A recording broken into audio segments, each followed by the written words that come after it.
All right, get your horns up. Kickoff is just about here. Welcome back to On Texas Football. I'm Jeff Howe, joined by Jerry Hamilton.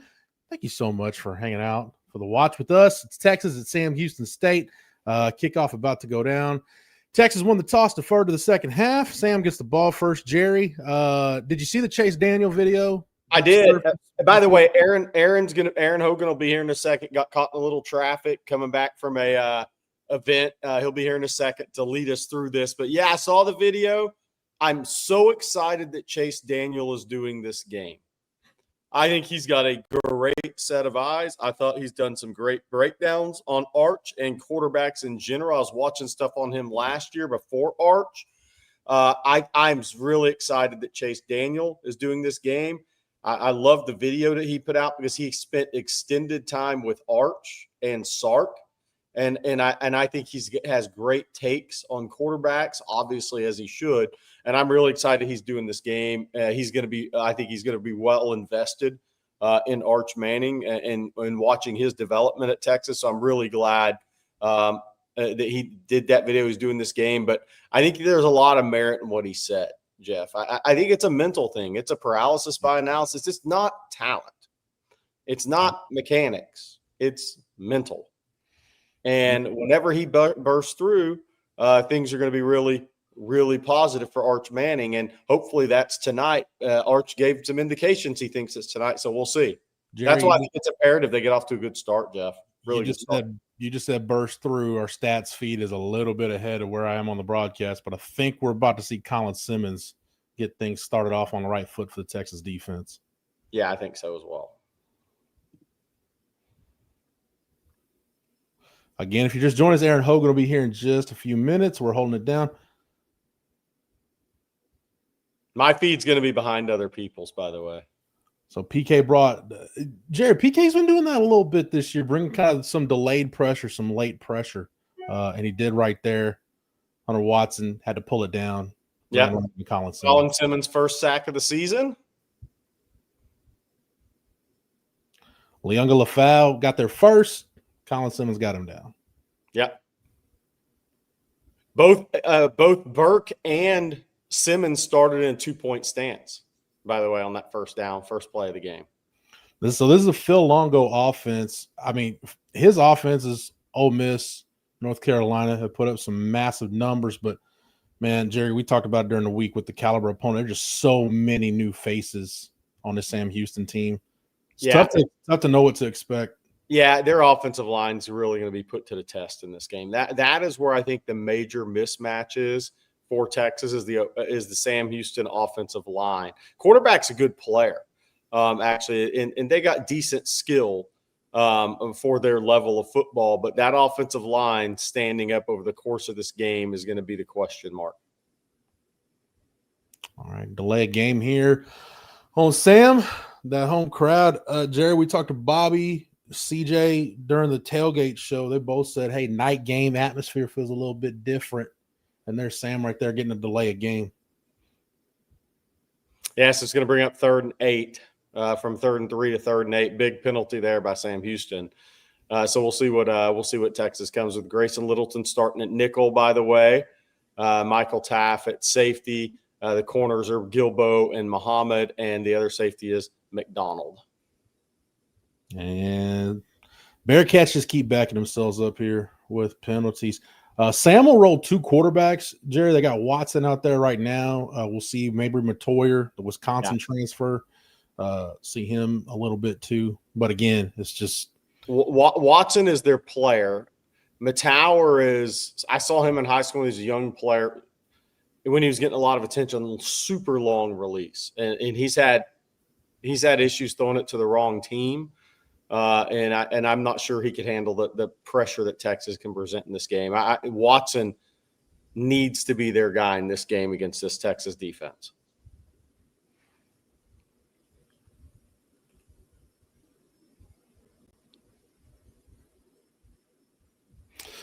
Kelly Hill super chat. No Texas Longhorn football on TV for me tonight, but thank God for On Texas Football. Watching. Hey. Well, you can the meltdowns, the excitement, they're all here. Sorry, my feed's a little behind here, but Yeah, the excitement, the meltdowns, we'll have it all here. There's Phil Longo. Yeah, I think this is going to be I think this is going to be a great night for the Horns on offense. I really do. I'll be surprised if it's not. So NASCAR look was in that time. Hero Canoe was the interior lineman on the field. Trey Moore, obviously Colin Simmons, Ethan Burke kicks inside. So get a little look at the NASCAR package. Watson pulled it down. If there's one player on this defense that's really Trey Moore's in there as well, who's one of the captains tonight, who has really, I think, exceeded expectations early on, it's been Hero Canoe. And Hero Canoe, by the way, he has another year left. For those wondering, there's been some chat questions about, hey, is this his last year at Texas? Could he have one more year? He has one more year left, and I do think Texas plans to exercise that if he wants to come back and they can make it work. Ryan Niblett just had the longest 1-yard punt return maybe in the history of football. It's a lot of work to get 1 yard. You know what I like about that punt return though, Jerry? I like that JJR was back there as the jammer. Yeah. Didn't get called for an illegal block. No, he did not. And by the way, Warren Roberson not dressed out tonight. Phil Samee not dressed out tonight. Your captains tonight were Moore, both Moores, McDonald and Niblett. And then not dressed out tonight are Roberson, Black, Kobe Black, and Phil Samee, which means we're going to get to see more Cade Phillips at corner tonight, which will be great for his development.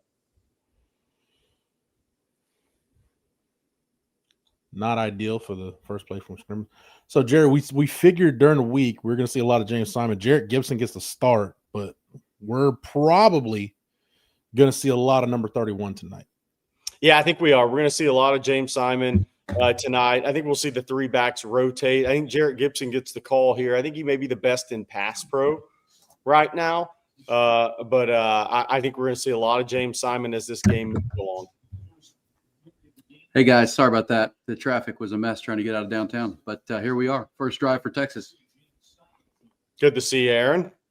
Good to see you guys. Happy you got back just in time for 3rd and long. Lucky you.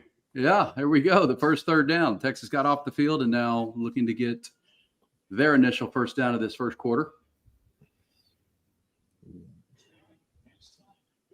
And it's going to be good. DeAndre Moore back, guys. That's a good thing, right? One of those veteran receivers.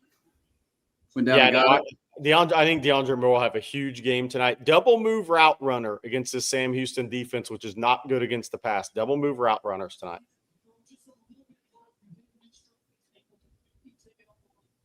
First 3rd down conversion. That took a while to get one of those last game, and Longhorns already have one on the board.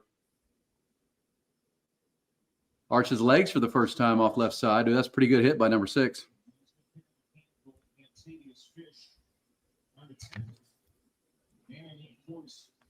Maybe that'll get Arch going right there. Take a pop early in the first quarter. Remember Sam Ellinger saying that. He'd like to take a shot to get him going, wake him up.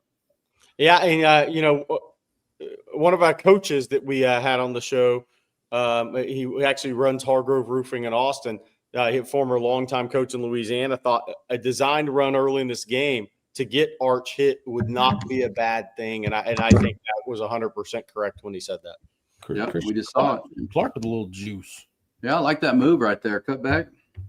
Remember, he's coming back from that injury too, just like C.J. Baxter, and he's kind of getting his legs under him right now. Yeah, the first-year running backs, the holes pinch, right? The holes, the vision changes. Your peripheral changes so much quicker at the Division I college level, no matter if you're playing Sam Houston or you're playing the higher-level teams. When your first 20, 30 carries of college football, everything is moving so fast.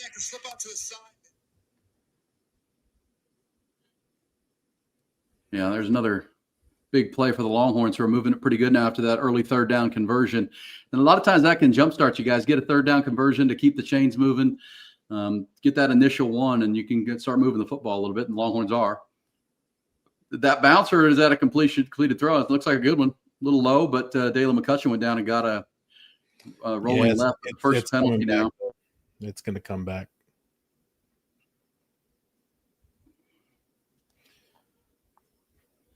Yeah, I wonder if that happens when Arch stepped up in the pocket. Someone reached, and it would have been Connor Robertson.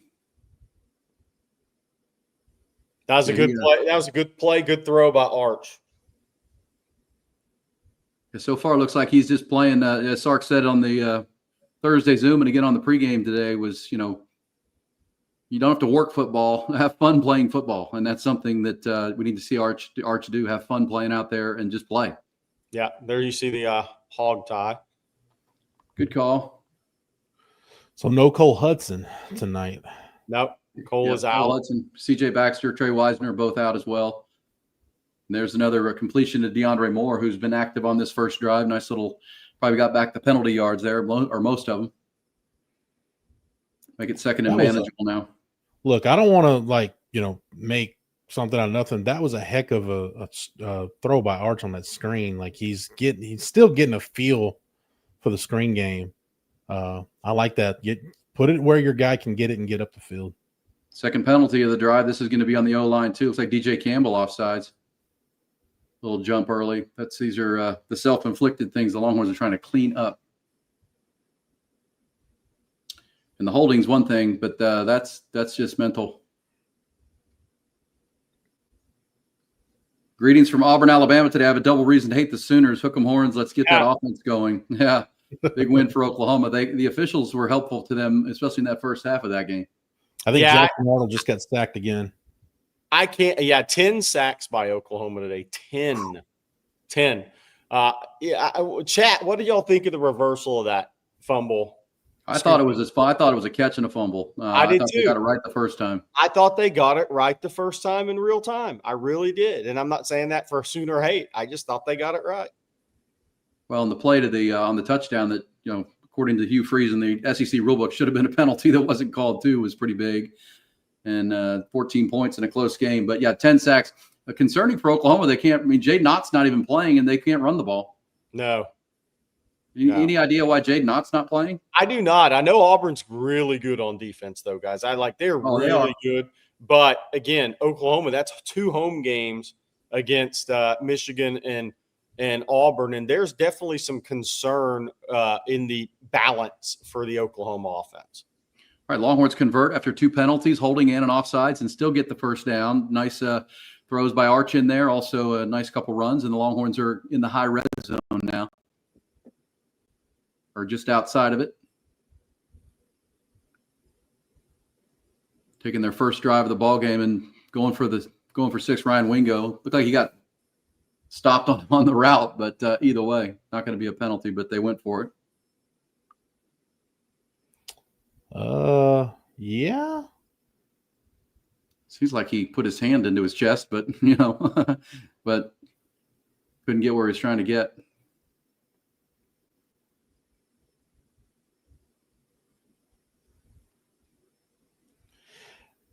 It is nitpicking, but that's maybe my biggest critique of Wingo so far. When you get grabbed, like you gotta sell it. Like, yeah, you gotta try to draw that DPI. He gets grabbed enough. A little bit.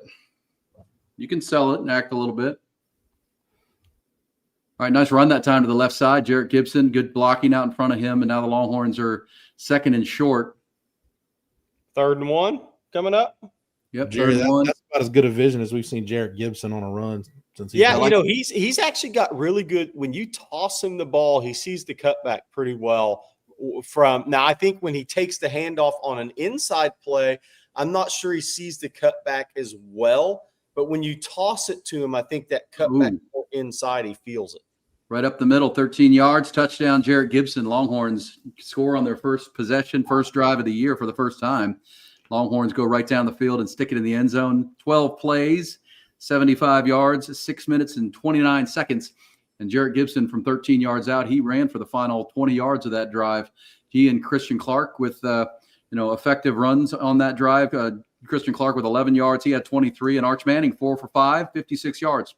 Nice way to open the couple penalties to talk about, but at the same time, good, effective opening drive for the first time this year.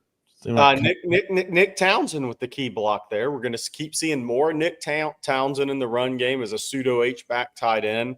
Jeff Carey says Sam Houston State's terrible. Yes, they're horrible. Yes, their defense is Horrible. Yes. Yeah. Well, I mean, we talked about it this week, and I'm sure you guys have too. You know, they just bounced up to the FCS to FBS, and they were kind of a rising little program. I think they've been hit, guys, by the revenue sharing more than anybody. Their coach Casey Keeler left and took some guys with him, took some coaches. They just don't have the funds right now, and their cupboard's pretty empty right now. So this is why it's a 40-point line, and the Longhorns get right game, if there ever was one, is this one right here with Sam Houston. And people have asked this week why this is on the schedule. Remember, the Longhorns, when they moved to the SEC, lost a conference game. They were playing 9 conference games. It got bounced back to 8 until next year. So this was we could find this replacement. This was that game. Yeah. It's a wheels off year when you're not able to play home games, because Bauer Stadium is being renovated. So, Jerry, what do you think that drive is from Huntsville, the campus in Huntsville, to the Houston Dynamo Stadium in downtown Houston? Was that like an hour and a half, 2? No more. Well, no, that's about right. Yeah, it depends on your traffic, obviously, but yeah, hour and a half, hour and 20 minutes for a home game. For a home game, that's rough. Yeah, even Miami fans think that's a little bit much. By the way, Miami up 7-0 on Florida into the first quarter, for those that are wondering.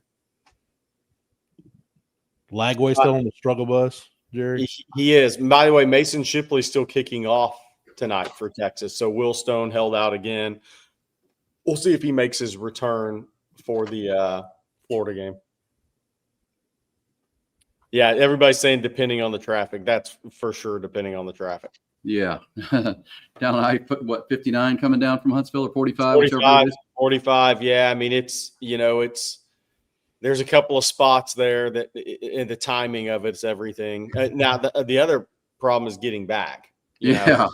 I can realize that's where Simon. I think we'll see Simon on the second series or third series. He's going to play a lot.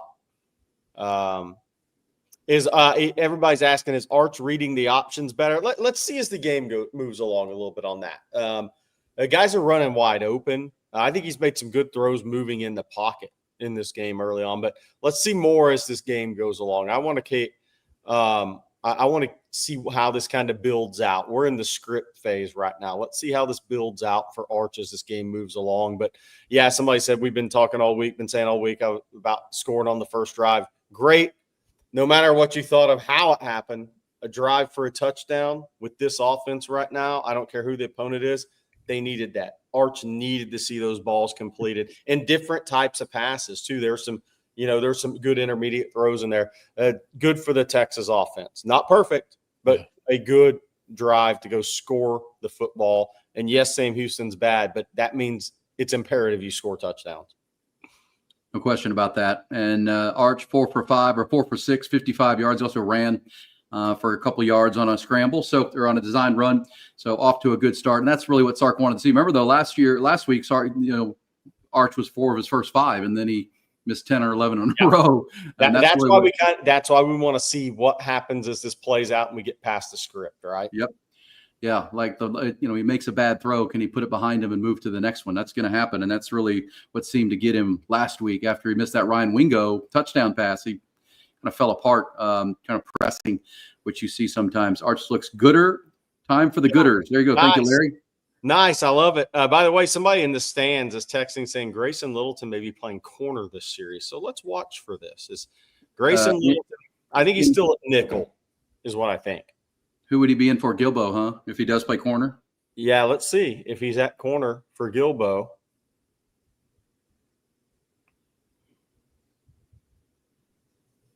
Yeah, they're in a base 4-3, so he is the corner. Manny's the other corner.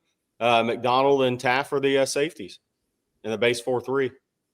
So Grayson Littleton's first snaps at corner. Oh boy, Cole Brevard. He will swallow you. Yeah, and I know we talked a little bit. The teams are starting to pick on Jalen Gilbo a little bit.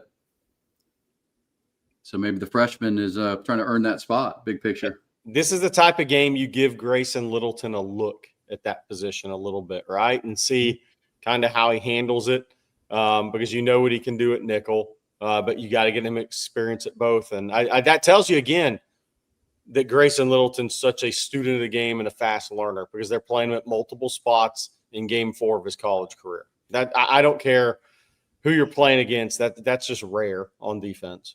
You can tinker with your three. I like PK tinkering with his 3 safety package because he got a healthy Derek Williams, Taff, and Jelani McDonald all on the field right now. All right, Longhorns up 7-0, halfway or a little more than halfway through the first quarter. Our first quarter brought to you by Callahan's General Store since 1978, still family owned, family operated, and going strong between downtown and the airport. Callahan'sGeneralStore.com. Also, Ally Medical Emergency Rooms. There are 9 locations in Texas, 7 through Central Texas. More heat, more help, and fast no wait times. That's what they do there. Ally is tremendous. Get on in there. All right, so 3rd and 8 now. Texas has to get off the field for the second time. NASCAR package in, Hero Canoe over the ball, Trey Moore, Burke, your edges, Colin Simmons playing a hybrid. There's Trey Pressure Moore. from Trey Moore is going to get a sack. That's the second of the first quarter for the Longhorns. Trey Moore got past the left tackle, and that was easy. The quarterback flushed almost immediately. You know, I know Trey Moore wants to – we've talked about this. I know he wants to develop at linebacker. I know Texas wants to help him develop at linebacker, but he is just really good rushing the passer. He is. Yeah. And it's a mismatch talent-wise. I don't care. He's just really good rushing the passer from the edge spot. And yes, that may be an issue for him in the NFL, his size. But in the college level, he is a weapon.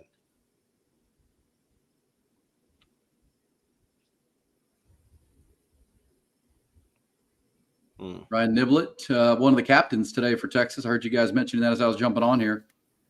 Yeah, Sark also said in the pregame he might get some carries that's out of the backfield today. That guy is a Swiss Army knife. Culture warrior. These coaches love culture warriors, a guy that, some people tried to recruit. Hey, you can come start here at wide receiver or whatnot, but he values being a student athlete at the University of Texas and kind of waited his turn for an opportunity to be impact winning on this team. And you need your cultural warriors, and he is one of those guys. Chris Beard was the first guy that used that term that I heard, but the culture warriors are key in college athletics, and that is what Ryan Niblett's become, I think, in Steve Sarkisian's mind. Yeah, he's bounced around from position to position, just willing to do whatever. And I know the coaches appreciate the heck out of that and then rewarded him with a captaincy for this game here today. Let me tell you about Callahan's General Store real fast. They're bringing you the first quarter. You live in Austin, Callahan's. They've been there since 1978, and they are firm believers. Only 2 seasons in Texas football and spring football, but it's almost the fall. Monday will be the first day of fall, if you can believe that. And Callahan's is where you get. I go over there, get all my yard essentials for my house. Keeping the yard looking great. I don't want to have somebody come do my yard for me and keep it up. I can do it at Callahan's because they have all the products, the people to help me buy the right things at the right time of year, applying those soil amendments this time of year, and maybe some winter ryegrass down the road here in the fall. Taking care of the bugs. A lot of the things that you hate of your yard in the spring and summer are preventable if you start now in the fall and into the winter. And Callahan's has everything you need. And again, they're family owned and just a legend in Austin since 1978. 501 Bastrop Highway. That's 183 between downtown and the airport. You're coming in from out of town for a road game or home game in November. Stop on in there on your way in and say hi to the folks at Callahan's General Store. Open every Monday through Saturday, 8 to 6. Always a good day and a great day to make it a Callahan's Day, bringing you the first quarter. Also, Ally Medical Emergency Rooms. Had them out at our tailgate for the radio station today, guys. They're giving out the liquid IVs, so keeping people hydrated for this game today. But it was actually pretty nice out. Not nearly as hot and a little breeze and not as humid as it's been. By the way, Miami's getting Florida's making Carson Beck look a little bit like Georgia Carson Beck. Yeah, it's 7-0 Miami right now. But, yeah, the defense from Florida's the real deal right now. Their defensive front is good at Florida. It's something we'll be talking about for 2 weeks going in this game. But they're standing up right now to the test with their front, and Carson Beck is way off.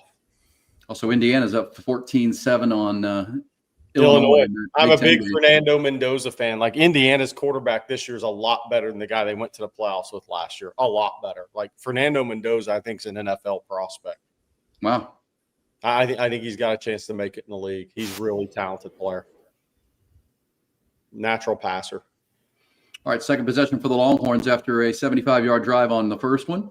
There's a connection to Ryan Wingo. Good throw and catch, and that's good to see. Rhythm throw on first down, and it's going to get I think it's a first down. I think he reached for the for the stripe. So the Longhorns get a first down on the first play, and there's the first catch of Ryan Wingo in this game. Yeah, a little pistol formation, pistol with a H-back formation. Sark right there was taking a look at the play action off of that. It's something to tuck away later in this game. Jerry, I don't know if you saw it. I don't think anybody was more excited about that first down in the entire stadium than Jackson Christian. Yeah, I know my man was pumped for that first down.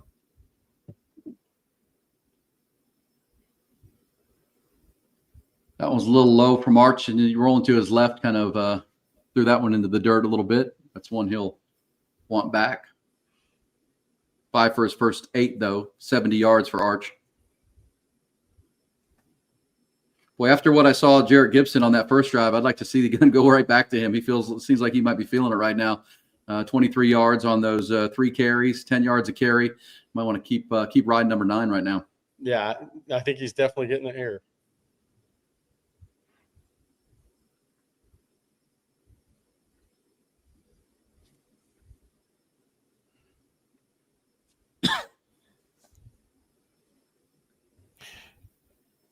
I want to get y'all's thoughts on this. As I was thinking about this watching OU and Auburn. Yeah. Because, Jerry, you mentioned Auburn's really good. Auburn's front's really good. Yes. OU's front's really good. We know the Texas defense is good. This could be one of those throwback SEC seasons where we see like some really, really good defenses, and there could be like some 1st to 20 wins games in this league. You know, I wouldn't have believed it. A month ago, but LSU's definitely going to play that way. Did they say Arch? Yeah, he was down. LSU's definitely going to play that way unless their offensive line improves. Yeah. Texas is definitely playing that way unless their offensive line and Arch improves. They got to get healthy too, see what they can become.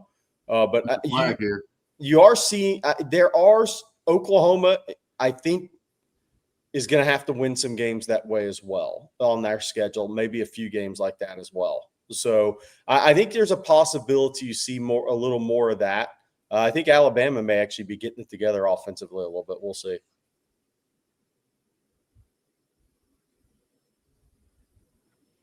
Are they taking a look to see if Arch fumbled that ball or not? They're taking a second look. I think they're going to have a look at it.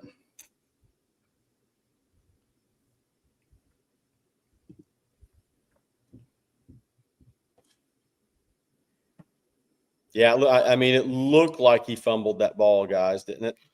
It looked like his knee actually was on top of somebody's arm when that right went out. May prevent it from being down. Yeah, which is probably what they saw on the first go. Yeah.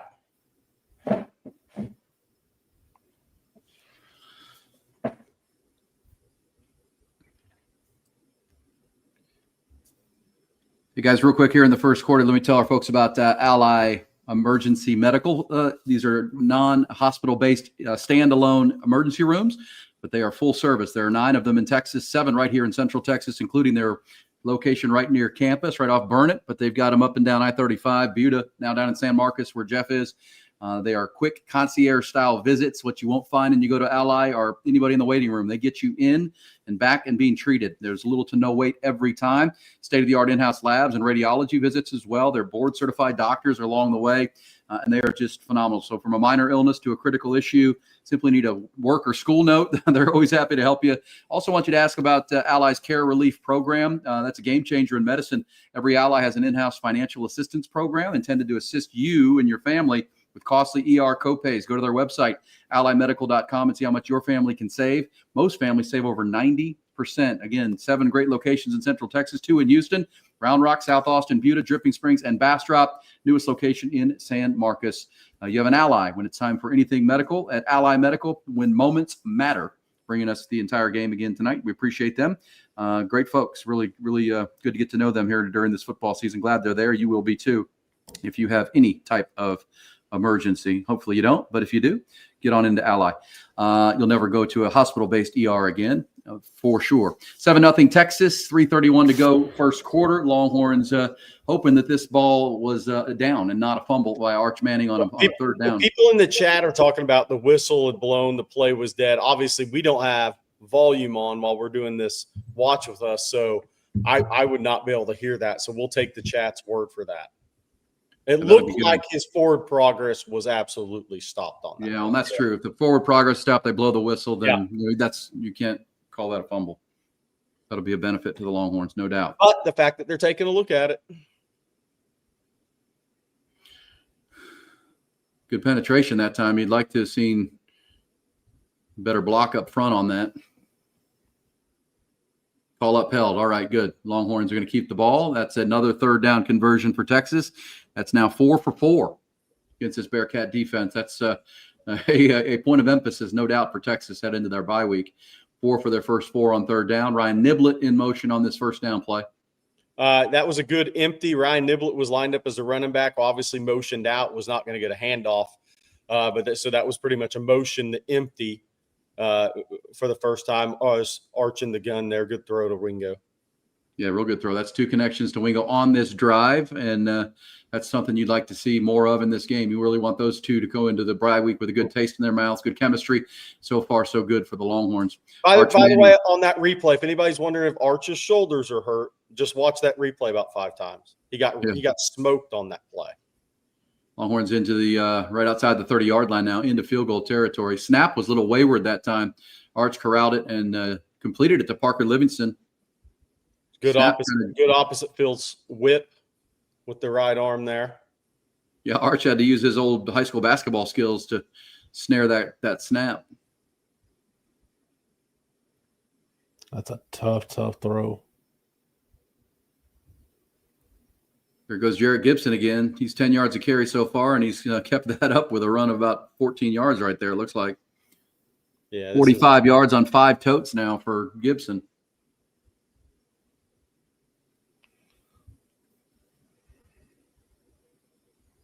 This guy's like, feed me the ball. I'm about to have a big night. And here he goes again. Yeah. It's another 10-yard run.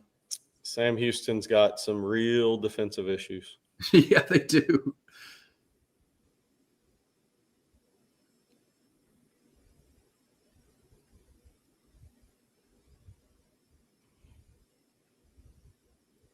Jarek's having one heck of a quarter here, brought to you by Callahan's General Store. He's going to maybe get another one and have 2 touchdowns in the first 15 minutes if they'll give him the ball.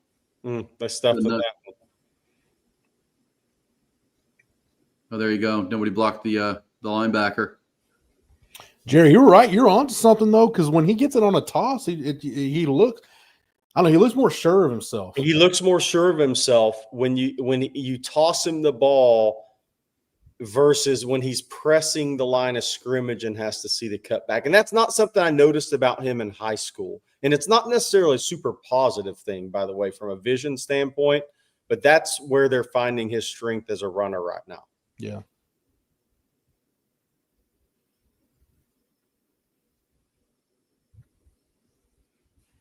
Here comes Arch with the legs. Can he get a block? He did. Touchdown. Now he's going to get a taunting call if he's not careful. But Arch Manning. I think Sark would take it to get the swagger back. I think Sark would take the penalty almost right now. Yep, I think you're right about that. 5-yard touchdown run for Arch, and he's letting them know about it. And Texas is up 14-0.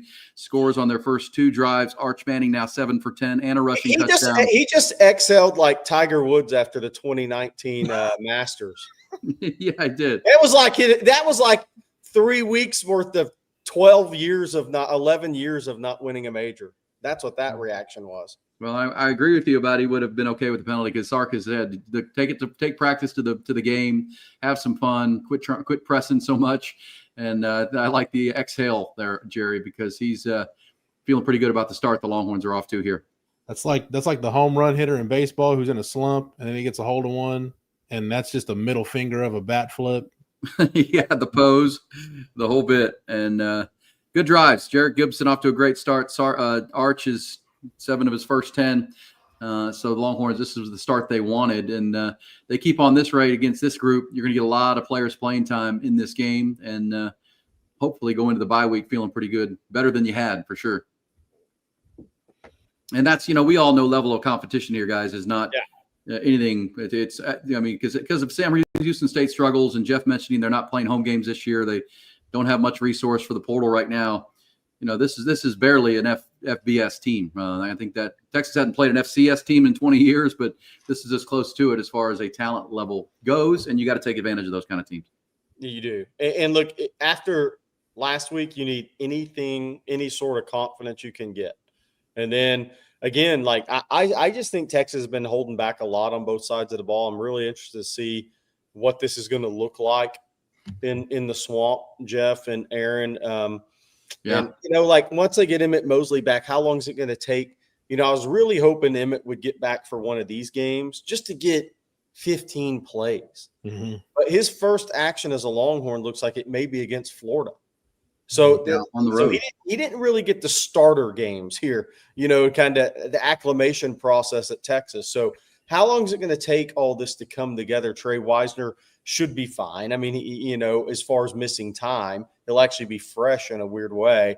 But how long is it going to take once you get all your parts for this offense to see what they can really become? That game in the swamp we'll be talking about a lot as this game moves along.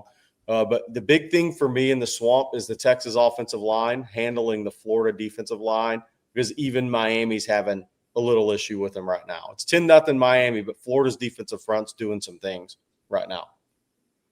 Well, and if you are watching Florida, like I am too, but Texas defense can harass DJ Lagway like everybody else, because they're a struggle on offense right now. 5 interceptions last week for Lagway, and so far no points. And it's a tough go to go into Baton Rouge and then have to go down to Miami, where game day was today, and Pat McAfee's jumping off 3-meter boards and whatnot. They're having some fun down there in Miami, but Florida will present problems to this Texas offense, no question about it. But the game plan will come, and there's the end of your first quarter. Jerry Hamilton going to drop off for a second. Brought to you by Callahan's General Store, Ally Medical, the emergency rooms. Again, you'll never go to a hospital-based emergency room ever again when you get into Ally. You might not even go to your provider. Just go into Ally and get right back. They don't let you wait in the wide waiting room too long. Get right back, get treated. That service program to help you with the payments and the bills, they are phenomenal. Jeff, what'd you think? First quarter, not much to complain about. 151 total yards, 86 through the air, 65 on the ground. Most of those from Jarrett Gibson. Rushing touchdown for Gibson, rushing touchdown for Arch Manning. At least for the first quarter, mission accomplished for Sark and this team through 15 minutes. Yeah, look, I don't care if it's again. They could be playing Austin High or Yes. Blinn College for all I care. Like you just need to get game reps where you execute, so that way you can start to feel good about what you're doing. That's the thing for me is they just needed to come out of this feeling like, all right, we're not terrible. We can execute some things. We've got some things we can build on. I like the fact that we're seeing some diversity in the run game. That goes like what Jerry was talking about. We're talking about Jarrett Gibson. I think Sark is starting to figure out, hey, when Jarrett Gibson's in the game, maybe we need to be more kind of duo going straight up, north-south when it's Christian Clark. Maybe some more pin pull stuff with him. Like James Simon, at least last week what we saw, a really good zone runner. So, Jerry made that point earlier, and I thought it was spot on. Sark and these coaches are still figuring out how these backs operate and what the run game needs to look like when the different backs are in. But I like the fact that they got Ryan Wingo going a little bit too. All right, guys, we'll see you after the half. Coach Shipley's here. Hello, guys.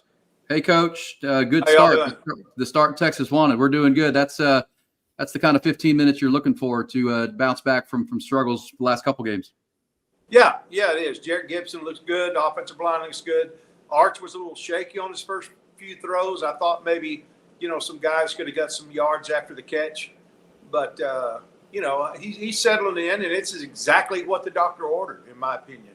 Exactly what we needed. A game, not a pressure game, just a game where we can kind of get our feet back underneath us offensively. Defense is doing what they do. What'd you make of Arch's celebration after the touchdown? That was a big I love it. Yeah. I love it. We talked about that. Rod and I talked about it earlier this week, the mean mug, at the A&M game, what he did. And he had that swagger, and he hasn't had that. He hasn't had any reason to have any swagger. But I think this is a good sign. I mean, that he's feeling it, and he's a very competitive young man. could have been a penalty, actually, I think, for taunting. I think that's what the official was probably telling him. But anyway, I'm thankful that we're, settling in, scored our first 2 drives, and defense hadn't given up a first down yet. So that's good. Yep, 2 3-and-outs or 2, get off the fields, and so far 4 for 4 on the third downs, which was good. And Jeff, and Coach Jerry actually said he thinks Sark would have been okay with a penalty, even if he had gotten one. No doubt. Just all the frustration. And Jerry, Sark has talked about him and just having fun, right? Not trying too hard, just take practice to the field on game day. And sometimes penalties happen, but that looks like a guy having fun, and that's what Texas needs from number 16. Yeah, I'm not going to say the numbers are inconsequential or that the stats don't matter, but I just offensively, you just got to come out of this with some confidence. Yeah. Well, so far, so good. And again, Sam Houston State, not a very good football team right now, but those are the kind of teams you have to take advantage of, and you want to leave out of this game for only night. This is probably only one of 2 night games for Texas all year long. Sark was talking about that too, Coach, that these kids grow up playing high school ball, playing always at night, right? And then you get to college and you're playing a bunch of day games at 11 in the morning. They love playing those night games and getting under the lights and cooling down a little bit. You can kind of feel this team, rising up to that right now. Yeah, no doubt. I can tell you as a coach and as a player that on the road, it's fun to play night games. I mean, at home, it's fun to play night games. On the road, you want to play 11 o'clock games. Yeah, that's true. Because nothing worse than sitting around the hotel knowing you got to play a game, and then after the game, you got to shower up and eat and get on a plane and fly all the way back to Austin. So you love those home games at night and those early games on the road. No, well said. And that's what the Longhorns are dealing with. And I think the next that we know of night game at home will be the A&M game the day after Thanksgiving here in Austin. But we'll see. Vanderbilt, I guess, could be. And but we'll see some of those road games could be night. I think the Georgia game has a good chance to be a night game as well. As my stream just went out. You guys still got your stream? My stream just went away. I got to try to reboot this thing. Yeah, it's kind of in and out for me too. Mine's good. I was wondering if I was going to be able to watch the game. Like I had to sign in 2 or 3 different things and activate something and donate some. Yeah, blood. hey. Never thought we'd miss the Longhorn Network, but we're missing it tonight. Well, and for folks who are struggling with it, like Jeff, if you have SEC Network on part of your package, whatever you're getting your cable from or your TV. You should be able to get this game because it's part of your SEC. If you're paying for SEC Network, you should get this game on the ESPN app. Is kind of how you have to do it. There's not going to be an ESPN channel for it, but on the app for ESPN, you should be able to get this ball game if you have SEC Network.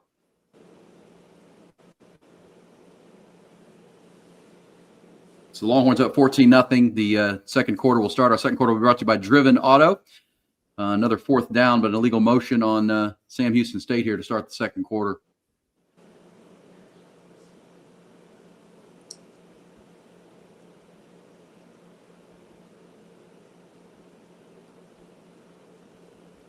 Texas defense holding Sam Houston at 7 yards in the first quarter.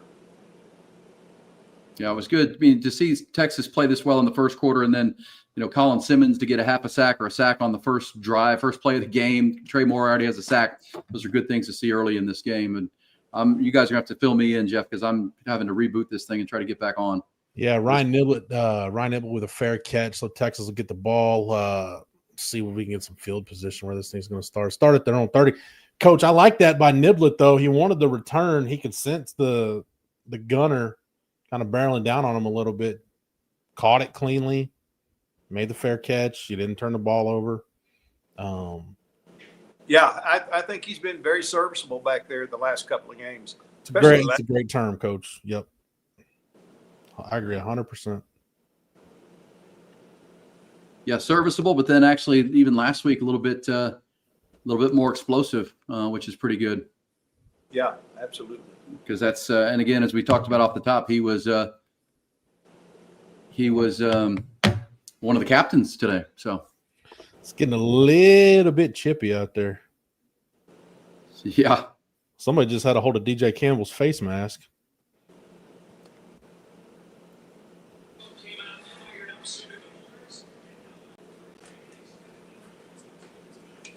Go a little end around a Wingo. All right. Are you Well, live? there's your longest run from scrimmage this year, 33-yard run by Ryan Wingo. Coach, that's more of an end around. I don't think Niblet touched it. It's just Arch fakes the inside handoff, turns around, flips it to Wingo. Good block by Andrews. Connor Robertson out front. Clean execution. Longhorns being explosive here on this drive, a big end around, and see if they can get something to cap it. Well, play action by Arch. Great job to avoid the pressure. Wow. Coach, I know Jordan Washington will never be that wide open again in his life. So good for him for pulling it in and scoring. Awesome. Yep, the Longhorns are up 21-0. Arch Manning is 8 for 11, 118 yards, and now a touchdown. There is a flag on the play, but I think it's going to be post-play. So Arch felt the pressure from the backside, didn't panic, escaped it, stepped up, made the clean throw to Washington. I want to see a different angle of this because, man, Washington was – there wasn't a guy within probably 20 yards of him. Yeah, you like those plays. Good to see Washington having success out there. I think he's going to be a really good tight end when it's all said and done.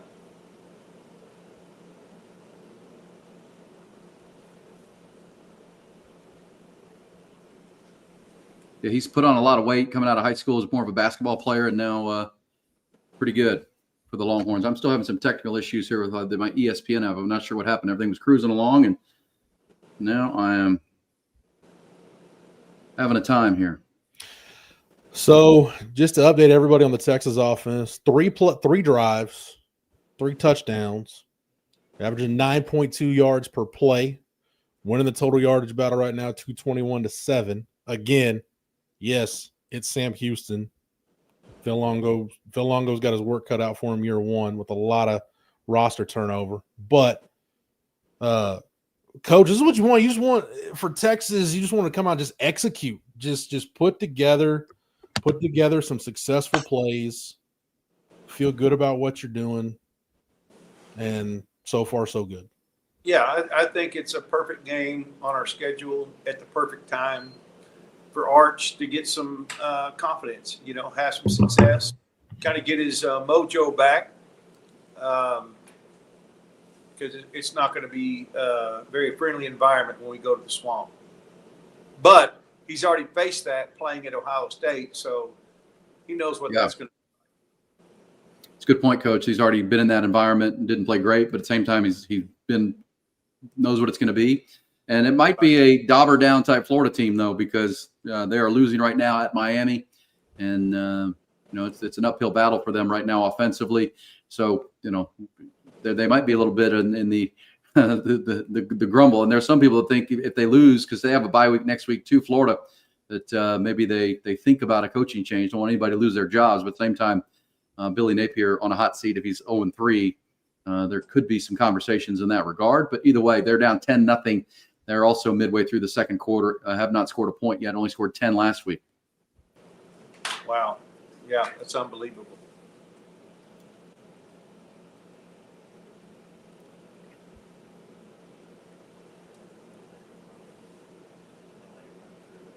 Second quarter brought to you by Driven Auto Sales. My good buddy Jeremy Jones and his team, if you need a new car, they sell used cars. But, man, some really, really nice vehicles on their website, drivenoutosales.net. So whether it's the dream car you've been thinking about, they're going to have the best deal on it. Also, the maybe just a car you need. Got to have a vehicle right now. And then Driven's going to be more than fair, more than friendly every single time. That's how they've operated for a long, long time. And yes, they're located in Buda, Texas and base, but man, they'll get that car to you wherever you are in Central Texas, all over the country. Just solid vehicles, outstanding value all over the country. If you need it, cars or trucks, you carry everything from fuel efficient compact cars to full size options. And every vehicle that you purchase will come with a complimentary lifetime powertrain warranty at Driven Auto Sales. That's how they roll. It's more than fair, more than friendly at drivenoutosales.net. Check them out. They're great people. Jeremy's a really, really good guy. highly recommend. 21-0 Texas here in the second quarter. It's been 3 drives, 3 touchdowns, 3 drives defensively, and 3 3-and-outs. Longhorns are now 4 for 4 on third downs. Sam Houston 0 for 3 on third downs. It's been 3-and-out each time for the Longhorns. So got to be feeling pretty good about that for Texas.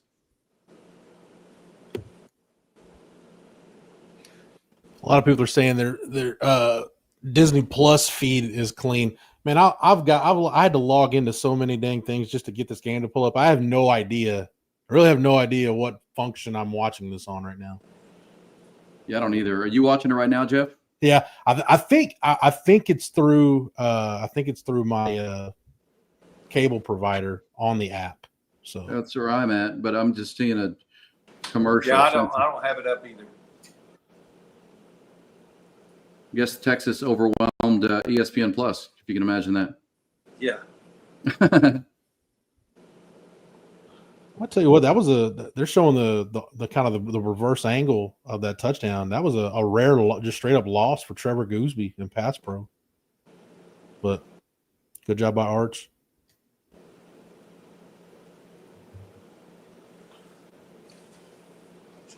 Gosh dang, I'm just still getting commercials, guys. I'm working on this, so keep us going, Jeff. Yeah, I am too. Yeah, you got a Hunter Watson with a scramble. It's been rough going for the Sam Houston offense, averaging less than a yard per play at this point. That's pretty rough. Pretty rough for the Bearcats. Like we said, Phil Longo's had some really good offenses, but he just I can't say enough about the job he's got in front of you. When Casey Keeler, he mentioned earlier, Casey Keeler left and took the Temple job. Dang near the entire roster left. So pretty much a complete rebuild for Phil Longo. Seeing LaVon Johnson a little bit. We haven't seen much of LaVon Johnson through the first 3 games, but actually you're going pretty deep into your Rolodex of backups here. Wardell Mack in on this series. See what it looks like. 3rd and 5. So we'll see what kind of package they put on the field. Zeno Mozolo also. I think this is the first time Zena's played tonight. So we got a 3rd and 5. My guy Ty Anthony Smith in there trying to make things happen. Okay. And Sam's going to get a delay a game right here. Texas showed blitz. That NASCAR look. They had that NASCAR look on, Coach, with Ethan Burke over the ball. No interior lineman on the field. Burke over the ball. Wow. A Mozolo. But Smith, Hill, LaFau, Simmons, everybody's walked up. Everybody's walked up at the snap, showing pressure.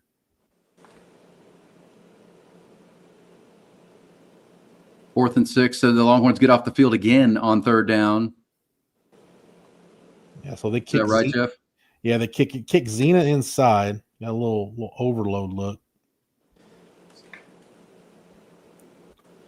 Yeah, they threw it well short of the sticks. Michael Taft right on top of it on a little crosser. Not tough sledding for that Sam Houston offense tonight. Well, and we expected that. I mean, what? My score prediction was Sam Houston got 3 points. So yeah, I think I had a shutout, but I'm with you. I gave him at least a field goal, but so that was an interesting look. So that's a little bit of that. You call it the flyover, inverted Tampa 2, whatever you call it. Basically, it's that 3-high look. JJR and I forgot who was at the other safety. I think it was Derek Williams. Drop out at the snap. Taft becomes the middle field safety, and he just read that crosser all the way and was right on top of it. Oh. That was almost the first boo-boo we've seen from Ryan Niblett on the punt return. Thought about catching it on the bounce. Probably did the right thing, let it go. It's a 42-yard punt. Again, Texas taking over at the 29, so right around the -30, which is where the offense has been operating. Again, Coach Shipley, you back up and running yet? no, not yet. Okay. You still I'm looking for it. I'm just I'm getting texts from people trying to tell me where to find it, and this shouldn't be this difficult. I'm very disappointed in ESPN right now. I've got no. You're good. You're good. Got a iPad going here. I've got. Yeah, I can just see the Longhorn Network logo saying, "You missed me yet?" 11 personnel. 11 personnel looks different. That's a nice crosser to DeAndre Moore. Welcome back, DeAndre Moore. That's a 38-yard gain. Nice little pitch and catch. Well, play action. James Simon's in the game. He was in on the last possession. Again, 11 personnel just looks different when DeAndre Moore's in the game. I don't want to see this route develop. If this was a little levels concept. Yeah. Wingo runs the safety off. Good throw and the good shot in the hole there by Arch. Yeah, Arch is now 9 for 12, 156 yards, and the touchdown. Feeling maybe that touchdown run, the early hit that he took. Arch is playing with that confidence that they were looking for. Just playing and having fun, playing football, not working at football, coach. Yeah, that's good. He needs to have fun. And that's one thing we talked about all week. He just doesn't look like he's having, much fun. And he needs to get to having fun again. Agree with that 100%. James Simon into the game now. It's a nice burst up the middle, 16 yards going up the gut. Texas in the red zone. Yeah, this is the offense Texas has been, and fans have been waiting to see. It took a night game, and it took Sam Houston State. But, as we say, you could be Austin High, Jeff, and you just want a confidence-building game for every phase of the offense. So far, that is the case, and it's coming pretty easy right now. They're approaching 300 yards of total offense here with, still half of the second quarter to play. Their pin pull stuff, again, Coach, we've talked about this, where I don't like pulling guards and short yardage, and then when you're down around the goal line, between the 20s, do it to your heart's content. Their pin pull stuff has worked really good. I got a little GT counter going on that run by Simon. Yeah, Simon is just really been a nice addition to this football team, and certainly this time with you're starting 2 running backs out, great opportunity for him to come in and get some experience today.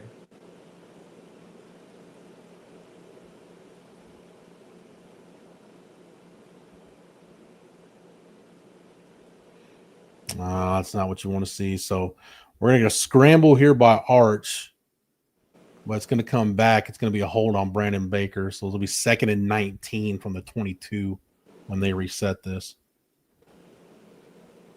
Yep, he's got to.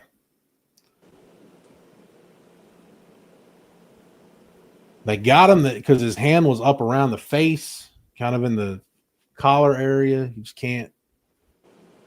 It's a young offensive lineman. He'll learn.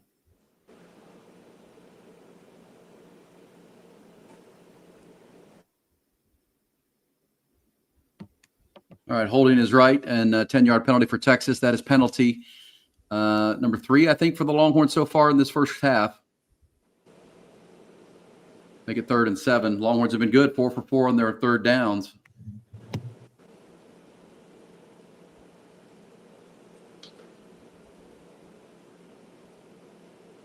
Go ahead and let us know when you see it, Jeff. Still battling with my ESPN app. All right. So we got 2nd and 19. Oh, 2nd and 19. Okay. Hey, I'm back. Here we go. DeAndre Moore. So we're going to have a 3rd and 7 after the pitch and catch for Moore. That's for 12 yards. DeAndre Moore, 4 catches, 74 yards. Yeah, talked about him being back was big for this offense. Just have a veteran out there, calm things down when it's needed.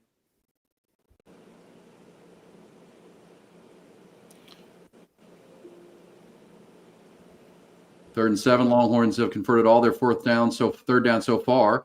Arch rolling and going to get taken down from behind, held onto the football, which should keep it in field goal range for Texas, who have scored on their first 3 drives touchdowns. We've seen Arch make some ill-advised throws on those type of things right there, guys. That time he kind of ate it, protected the ball, took a sack, and reserved the right to kick a field goal. Hey, man, I'm cool with that. End every drive with a kick. That's one of those old Greg Davis isms. End every drive with a kick. So, yeah, do that. Let Mason Shipley.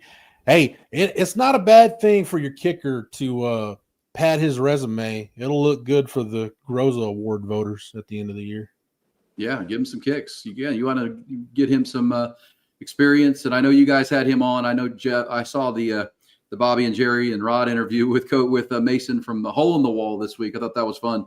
Mason's a good guy. Married already, has a wife, and out of Liberty Hill, Texas. And he's got a twin brother that kicks too. Did you know that, Coach?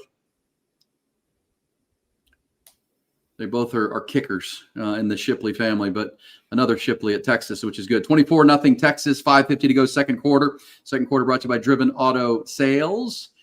Based in Buda, Texas, but they'll get you that new car or truck wherever you are, delivered to you, customary.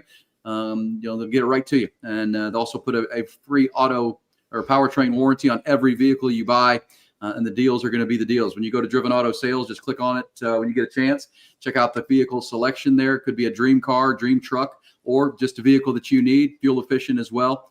But as we mentioned, in addition to the powertrain warranty on every vehicle, the price you see there is going to be the price. There's not any add-ons. And, if it says, $22,000, it's going to be $22,000 at the end.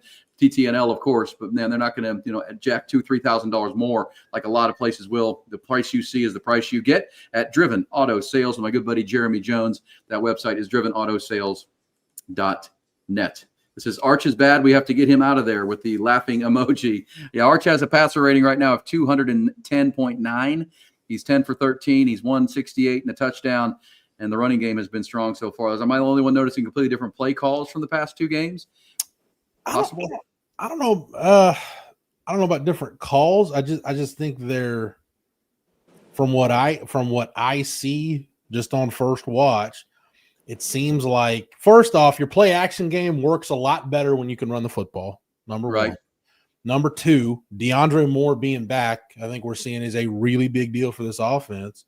And third, just making use of Arch's legs, not just in the run game, but give him throws where it's, it's a little waggle or boot, or give him room where he can make a decision and get out. So I don't know if it's different play calls per se. I just think it's making better use of what you've got available.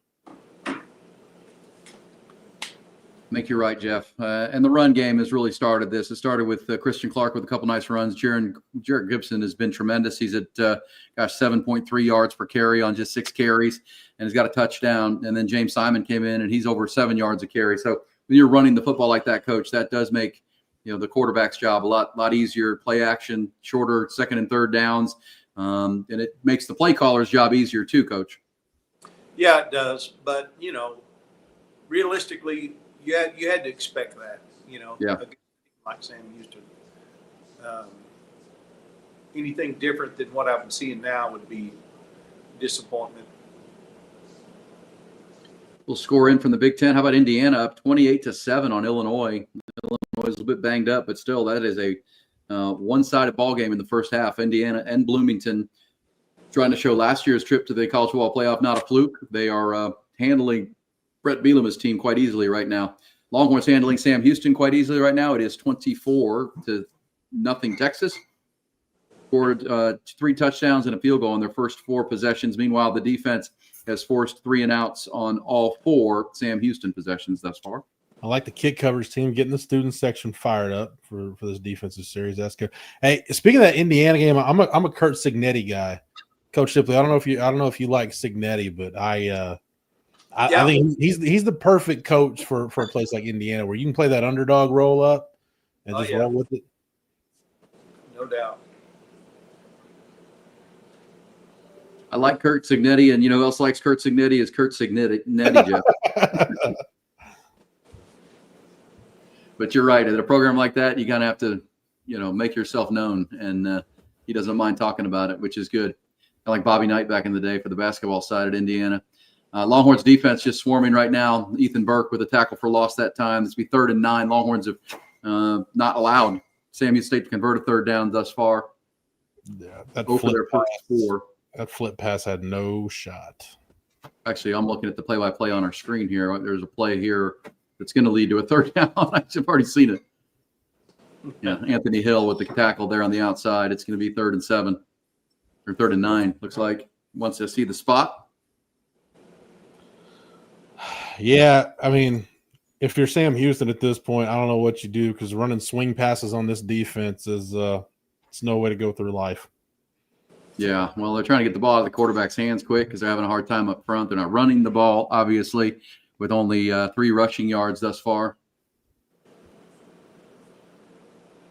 Now you're going to have this pass rush with Colin Simmons coming at you. Anthony Hill looks like he might be lining up to come after the quarterback on this 3rd down. Nope, they faked it and dropped back into coverage. And that's going to be an open receiver, but overthrown. Yeah, he had a wide open receiver. I don't know what happened on that coverage. Now it looks like a flag is down. The receiver was pointing back. I'm not sure if there was something here. Defensive holding, maybe? Yeah, we'll see if there was. Oh. OPI. Well, maybe that's why he was that open. Yeah, no kidding. Well, I think there was a pick. They called a pick on the tight end. Took out the Longhorn in coverage, and that led to the open receiver, and they couldn't even hit that. Paxton, thanks for the super chat. I did see the fake throwback screen, and it's always it's one of my favorite plays that Sark runs. It's always a great play. All right, Longhorns back to receive again after getting off the field once again. They've done that every time in this first half. Now they can have the ball 70 yards going the other way and a chance to work on some 4-minute offense, guys. Run the ball. You got 4 minutes. And I know, Coach, you guys, every coach has a 4-minute game plan to try to put points on the board before the half and leave no time for the opponent. Or you go faster than that, see if you can 2-for-1 the deal. But I like the 4-minute offense idea here.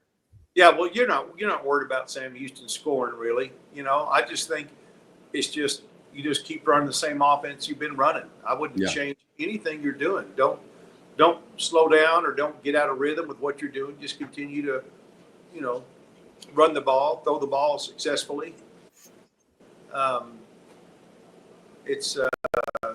We're approaching 300 yards offense in the first half, which is, really what you'd expect playing a team like Sam Houston.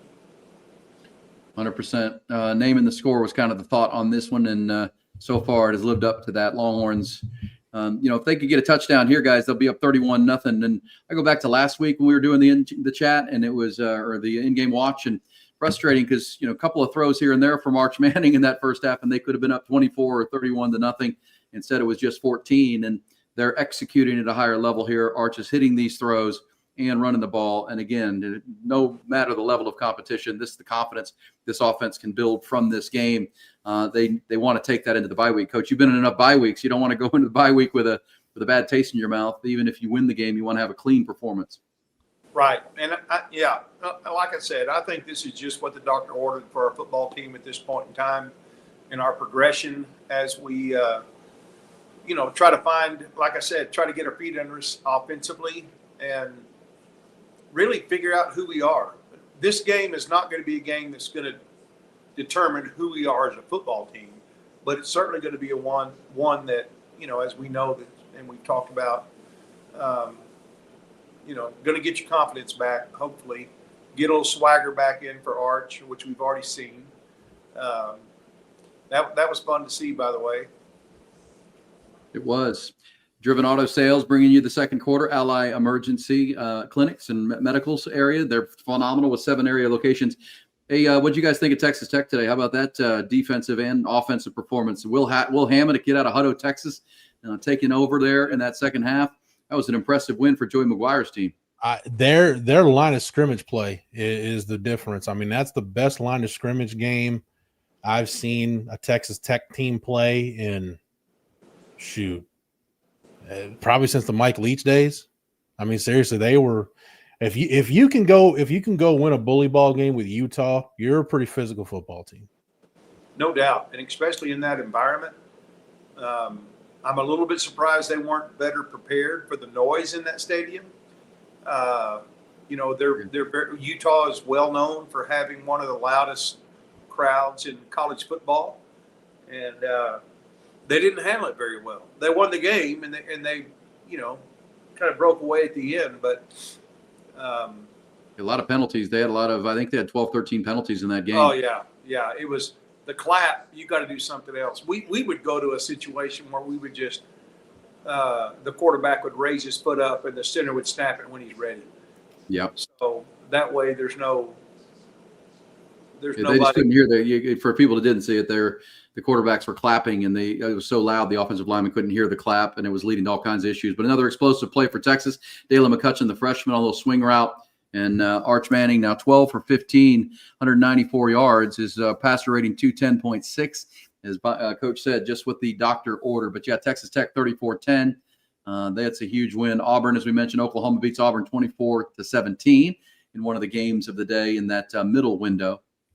That was a heck of a block by that was a heck of a block by DeAndre Moore on that screen to Niblett. Yeah, and I know that's been a point of emphasis. The receivers blocking downfield. That's a strength of DeAndre Moore. And there's James Simon, the freshman, up the gut a little bit. And he's got 4 carries, 30 yards now, showing that burst. And got to think, Coach, him getting all those snaps last week, he got to go back and watch himself on film where he might have missed some holes. He looks like he's even, more feeling better about himself even this second action. Yeah, he's going to be a jewel for us. Yeah, that one he got a little slip and got to the ground. Turf monster got him. Yeah, and that might have been a big play there. But I like this James Simon. He's aggressive. And Jarrett Gibson, you mentioned that when you came on, Coach. He I'm sure he's on the sideline saying, "Put me back in and give me that ball. I'm ready to have a big night." Every running back wants in again to Sam Houston. Oh yeah, he's off to a big start. He's the leading Longhorn rusher, Jarrett Gibson, with 44 yards. But James Simon's gaining on him at this point. This will be a 2nd and 16. Like to see Arch get half of that, make it third and manageable if you can. But you think he's going to get a little more than half right here? That's your call. There we go. Great out play. The gate, Ryan Niblett, one of the captains in this game. That one was just too easy, pitch and catch, and the Longhorns are inside the 5-yard line at almost at the 2-minute warning of this first half. See, I'm gonna give a gold star to DJ Campbell. I love your right guard. Campbell's trying. He was trying to get downfield. Wait for me, Niblett. Wait for me. I'll get you that block. But Ryan Niblett, as we said, was one of those captains out there and having a nice game. That's a big explosive play. I got to add up the number of explosives the Longhorns have had already in this first half. It's a big number. Over 350 total yards in the first half for Texas, 359 to be exact. And first and goal at the 2-yard line. That's our 2-minute warning as they let it click down. Driven Auto Sales bringing you the second quarter. Ally Medical Emergency Clinics and our friends at Callahan's General Store tonight. But there you go. You're getting the explosive plays there. Yeah, you got so you have 35 total plays. 13 of them are explosive. Now, Sark said they like to be at around 25%, between 25 and 30. If you're at 37% explosive play rate, you're having a pretty good half. You are. Look at that as Matthew pulls those up. I mean, it's 39, 21, 38, 32. Longhorns are getting yards in chunks, which, as you said, Coach, you kind of expect against a Sam Houston State defense that was pretty wretched in all defensive statistics coming in against the likes of Hawaii and Western Kentucky. Longhorns and our athletes, they just no match. But it's just the efficiency we're seeing with the offense, the confidence with the offense. Arch is delivering on-time balls, and that's all this game was about for the Longhorns tonight. So far, mission accomplished. Yeah, it's going to be great in the second half, I think, for our football team to see some of these younger guys come out and get some experience. And, we hadn't seen, our young receivers, our 5-star freshman receivers much. And I'm looking forward to seeing those guys in the second half. Agreed. Yeah. Coach, I feel bad for Phil Longo right now because typically in a game like this, if you're Sark, you think, okay, they're going to call the dogs off at some point because the competition is what it is. But if I'm Sark, I gotta bank reps. No doubt. Yeah, there's no doubt. And Phil Longo knows that. He's been on both sides of that thing. Of course, one thing I love about Phil Longo, he's a former high school football coach. And made a name for himself. Really, I think when he really broke into the big time with Mack Brown at North Carolina, coaching 2 NFL draft picks. And he's had a great career. But, yeah, I think you have to continue to run your offense, even though it might be your backups in there in the second half. I would say, I don't know if we'll score this drive surely, go in 31-0 at half. Maybe towards the end of the third quarter, maybe. You start seeing those subs come in, and that's what I'm looking forward to seeing, how those young guys respond. They're going to want to make a name for themselves, and I don't think I just hope Sark will just keep running the offense. I mean, I'm not talking about taking deep shots, but just continue to run the offense and let those guys get the reps, because you're going to need them later on in the season.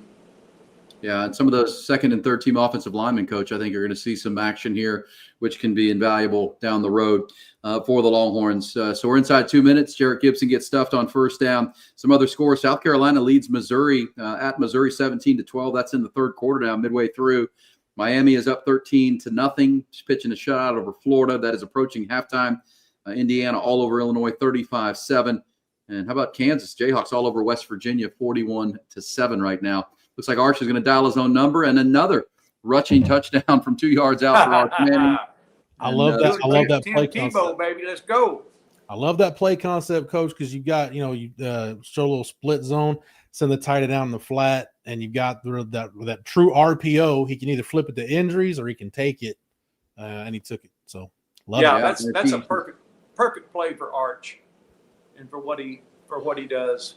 Good to see him having fun, man. Yeah, totally, and celebrating with his teammates. And I saw him. He was like, it looked like he punched Connor Robertson in the helmet. Like, let's not be doing that, Arch, with your right hand. I got to give him 5. That's his fifth rushing touchdown of the season. I do like the play, though, and because Endries could have been a pass catcher, but he turns into a bit of a blocker, and that's a really tough play to stop, certainly for Sam Houston, but for anybody. 31 points on the board in the first half for Texas. 1:25 to go, and nice drive there. That's a 2 minutes and 35 seconds off the clock. Longhorns are now in total control of this game. Heck, I don't know that Sam Houston State has a first down in this game, do they? They've got 0 in the first half. Only 17 total yards. That was a great – I'm sorry, Jeff, that was a great design. I'm with you. I didn't catch that the first time, but it's almost unstoppable. You got your tight end out there that they have to honor. They can't just let him run wide open. So you've got that defender in a no-win situation. Does he cover the tight end? Does he take the quarterback? Pick your quarterback. Yeah, Coach. Especially as much split zone as they run in the run game. That at some point, that guy who blocking back across the formation, he won't block anybody. He'll just go. Right. Love it. Yeah, and that's one I like they get on film here, because you can do a lot off that. You can show that action and bring something back the other way. Lots you can do with that kind of play and those are the kind of things, Coach, I think we're going to see Sark and this offense break out when they get to the conference games, right?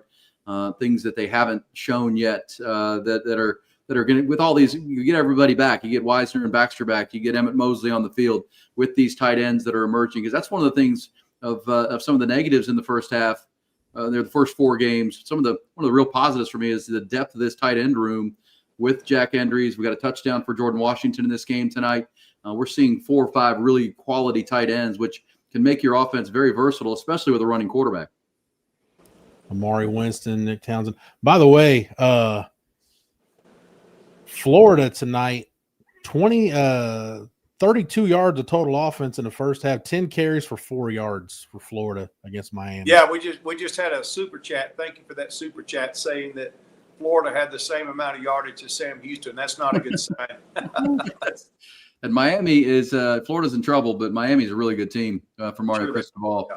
Excellent offensive line. Carson Beck's playing efficient football, and they're going to get out of September with wins over 3 pretty good teams: Notre Dame, South Florida, and Florida. It looks like the way they're controlling that game right now. That's impressive how Mario Cristobal's team's playing. Let's see what the struggles of Clemson in the ACC. But Georgia Tech might be their main competition right now in that conference. Yep, Sam Houston gets the first down of the game. Thank you, Carlos Pena, for the super chat saying we are playing against air.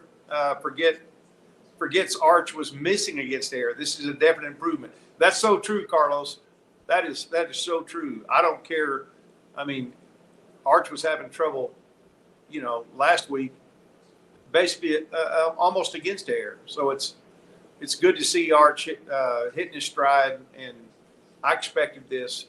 Great reports from practice this week, and but we hear great reports from practice every week on Arch, and so I think that's been the real challenge. Is he's not performing in the game like he is in practice, and that's kind of throwing the whole offense for a loop a little bit. I think they get a little off because Arch has just been struggling so much, which is not what they see during the week. All right, another first down for Sam Houston. This little swing out to the edge. They're trying to beat the clock now, though, because they do have timeouts, but 24 seconds now to go in this half. See if they can get some points on the board. Longhorns would like to keep it a shutout. They got some of their second-team guys in here on this drive before the half. Longhorns up 31-0. Yeah, not very good containment on that play by Texas. I'd have to see it again to see exactly what happened, but you shouldn't allow a quarterback to get loose like that. Gosh, 361 total yards in this half. This is the offensive explosion Texas was looking for. Defense is trying to hold up a first half shutout here. And they're 3rd and 4 now. Longhorns have not allowed them to convert a third down. They're 0 for 5 so far in the ballgame. Number 1 D-line just sub back in. Burke, Canoe. Colin Simmons off the edge. Hard. Oh, that would have been a first down, but dropped. And got to think Coach Longo might go for something here or just punt this ball. I don't know. With 7 seconds to go, might as well throw a Hail Mary. Well, they're actually saying it's 3rd and 4. 3rd and 4. Okay, I had my downs wrong. My bad. Third, about that. Yeah, he did call a timeout. That's right. He got a first down and then the scramble and then that play. So, yeah, it's 3rd and 4 now. I would look for an out route to try to get him in field goal range, and then at least try to get a field goal on the board anyway.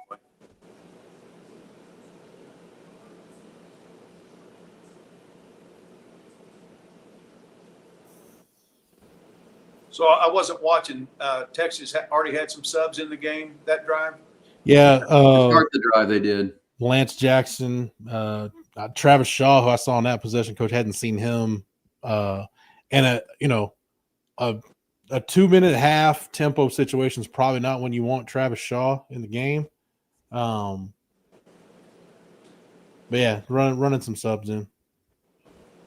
We'll see a lot of those in the second half. Of course, Jerry Hamilton will rejoin us. Rod Babers into the second half, and Jerry's great with the numbers and who's in and where their Jeff is as well.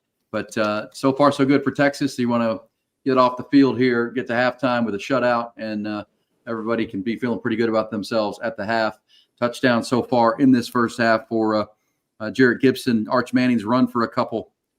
You've had good scoring, good ball distribution with 6 catches for DeAndre Moore. Ryan Wingo's got a couple. Livingston's got a couple. Niblett, Washington on the touchdown catch that he had. Dalen McCutcheon, everybody getting involved here in this first half for the Longhorns. Texas takes a timeout here. That's interesting. Yeah.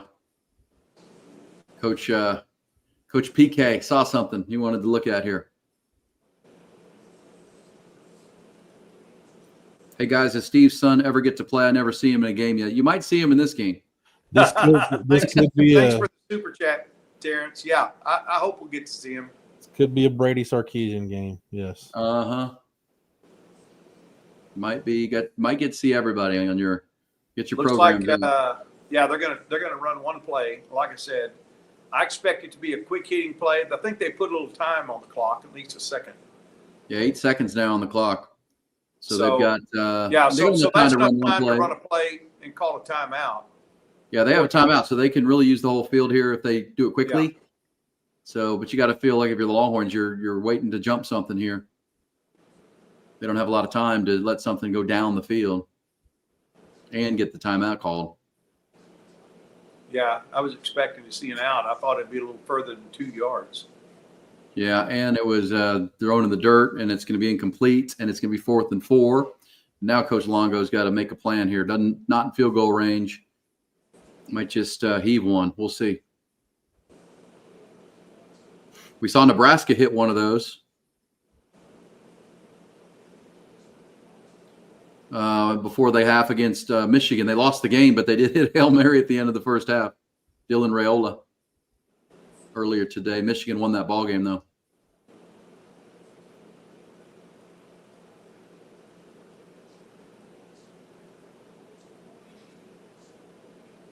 Yep, here it is, the Hail Mary.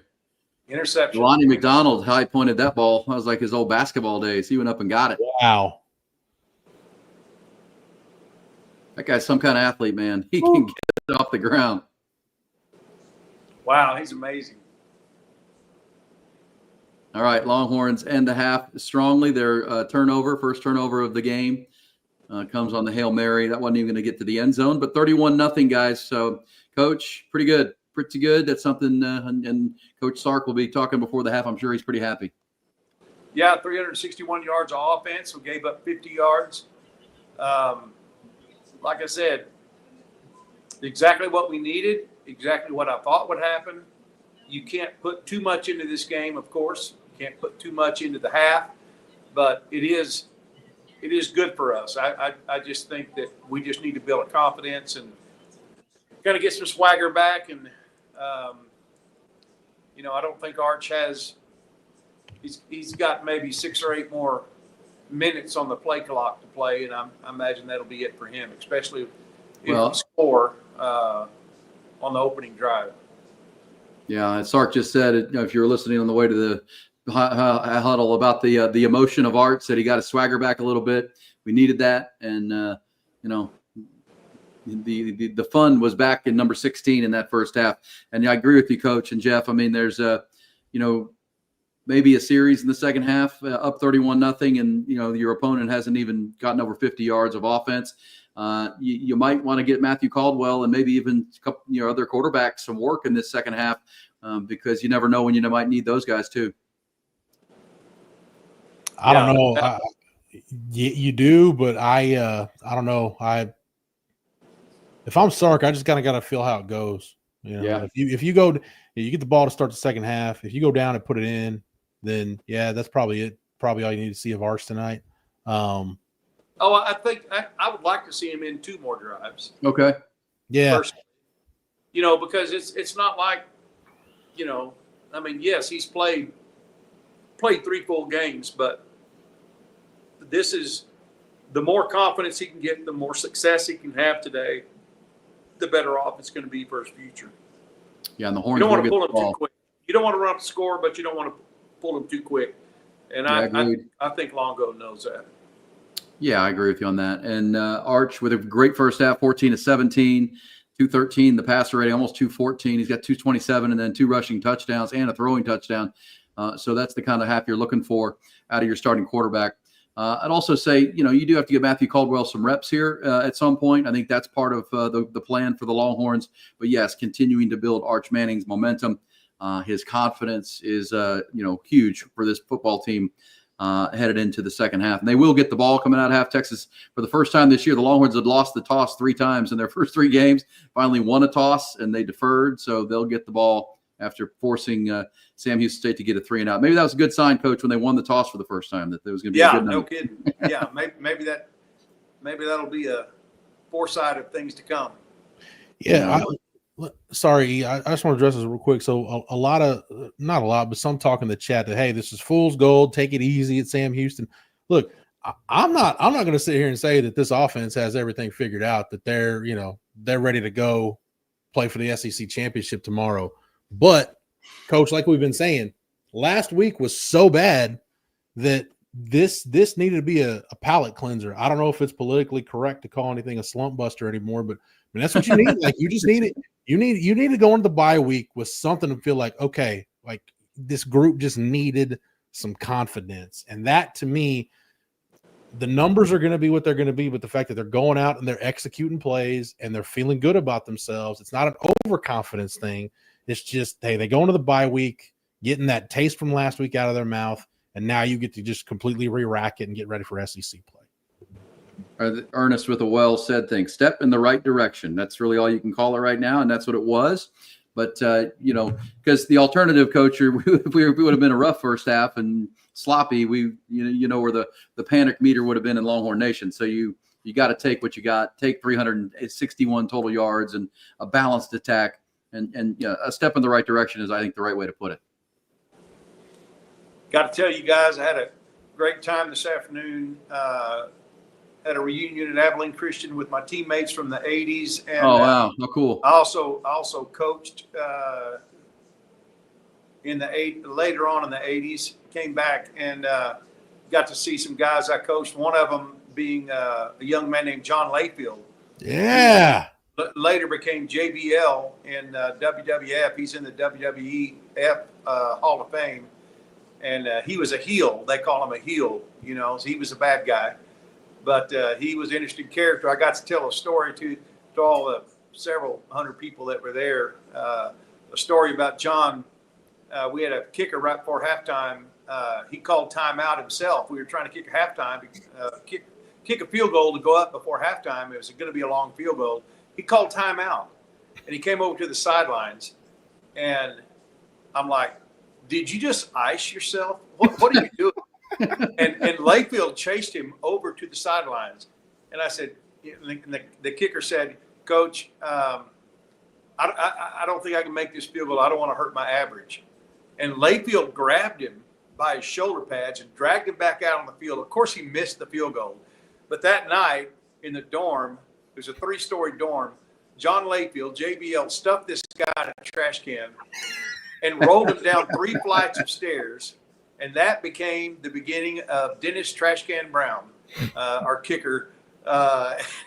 He wasn't at the reunion, by the way. Oh my gosh. But John Layfield is just a character. He was actually on Fox News. He had a show for a long time. He was a business financial guy, and he does a lot of the WWE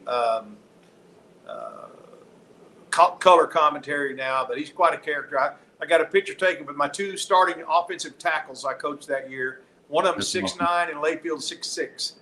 And that is awesome. They both still look like they can play. And my Wildcats are up at halftime over Austin Peay 24-3. There you go. Hey, Coach, since we're at halftime, I need you to confirm a John Layfield story that I read. I can't remember if it was an excerpt from his book, but I forget who y'all are playing, but you're driving. It's a conference for first place in the conference or conference championship. You're driving. I think it's into half, right around red zone, and he breaks his leg. And I think he said you came over. You asked the training staff, "Well, how long is he out?" I was like, "Oh no, he's going back and playing." And I think as he tells the story, you went over to him and said, "You're going back and playing." He said, "Well, what am I going to do? Break it even more?" And apparently they just spatted it, and he played the rest of that game with a broken leg. Well, no, he didn't play the rest of the game. As a matter of fact, this is a funny story. This is D2 football, okay? Yeah. So Layfield has his leg broke, and it's obvious it's broke. And so that knucklehead takes off his shoulder pads and goes up. His best friend had graduated the year before. His best friend named John Busing. We were playing at West Texas A&M. And John Busing's brother was a quarterback at West Texas A&M. So he was sitting on the ACU side. So Layfield goes up and sits in the stands. Sits in the stands with John Busing. And we call field goal, and we're hollering, "Layfield, where's Layfield? Where's Layfield?" And, the people, they didn't know his leg was broken. He's sitting up in the freaking stands watching, a D2 football game. That's even better. He like is that story one of the funniest guys. One of the funniest guys. So witty, so incredibly intelligent, and very athletic. Awesome. That's a great story, Coach. I like Appreciate the story better, Coach. That's the one I'll go with from now on. No one's better. That is Well, great. it's not one I'm proud to share, but it was shared today at the reunion, so I figured no harm, no foul. Hey, let me tell you, folks, that our broadcast always brought to you by our partners at Tito's Handmade Vodka. Up 31-0 at half. Might be time to crack open a Tito's. America's favorite vodka for a reason. Known for great vodka, giving back, and doing good for dogs as well. Distilled and bottled in 5th Generation Incorporated, Austin, Texas. 40% alcohol by volume.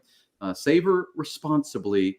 They are a great partner of ours. Also, our halftime is brought to you by Encapsulate. Tell you about them here coming up.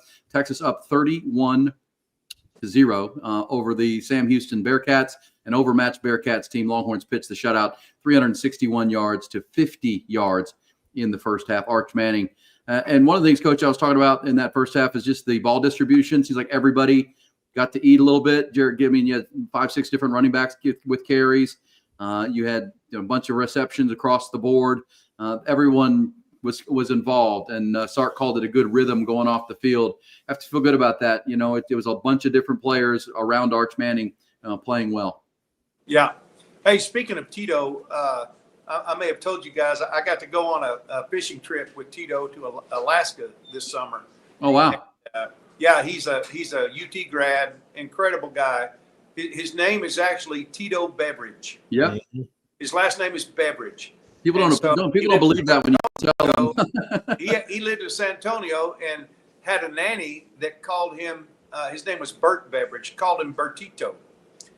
And when he was a little boy, and it just always stuck. Tito always stuck, and he's a great guy. He's a great supporter of the Longhorns, and his story is incredible. I mean, he built that company from nothing, leveraged everything he had to make that company work, and just begging people to buy a case of vodka. And now he was actually the first person in Texas to get his license to brew liquor.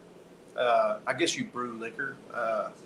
Anyway, Yep. he's a really great guy, really down to earth, a guy that anybody would sit down and enjoy having a conversation with.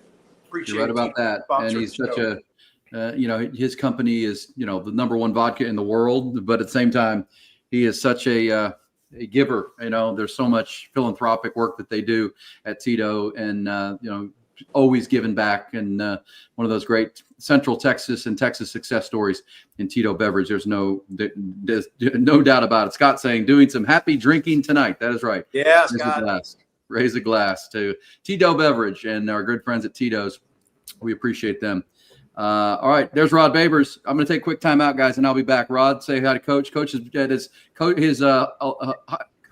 reunion, Coach? Your ACU Abilene Christian reunion today. How much fun is that? Abilene Christian reunion today. Yeah, had a great time. What's up, Rod Babers? What's up, Coach? Good to see you. How about Jelani McDonald? Hey, that was a nice pick, man. That dude is athletic, isn't he? Going vertical on it. What's up, Jeff? How you doing, brother? Rod, I expect copious and very detailed notes on this second half from you on this watch. Yeah, I would say at least it was I think it was a relatively quick first half. Yeah. As it's basically 3 and outs. Texas forcing 3 and out. How many 3 and outs did they force for for Sam Houston? Well, every one of them until the last drive. Until the last drive, you're right. Yeah. Last drive, the only first down they got. They got 2, I think. 5 they got 3 and outs. first downs on the last drive. Yeah, so they were averaging, I want to say 6 3 and outs a game. And I remember Bobby on Friday. 5. They were 5. Thanks, man. Yeah.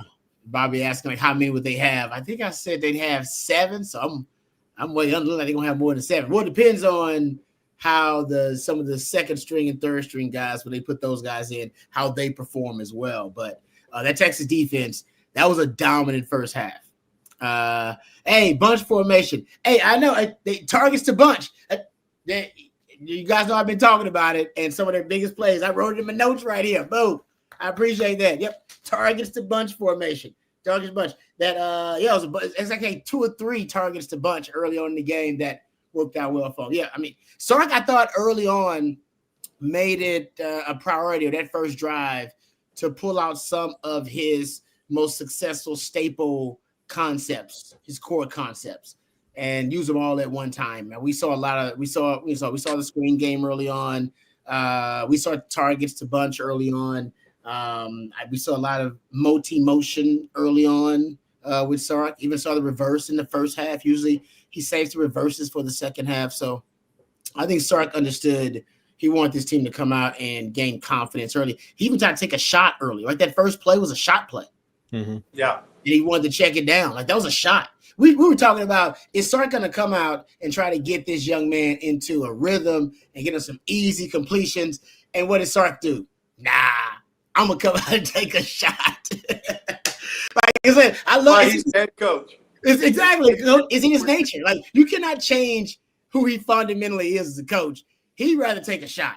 He'd rather go for it on 4th down. He'd rather take a shot. That's just who he is as a coach. You got to accept that, whether you like it or not. I got to like it because it means he's got some testicular fortitude, coach, because if your quarterback is in a kind of a slump, you think, let's get him some easy stuff. He's like, nope, we're gonna get him a bomb. We're gonna take a shot.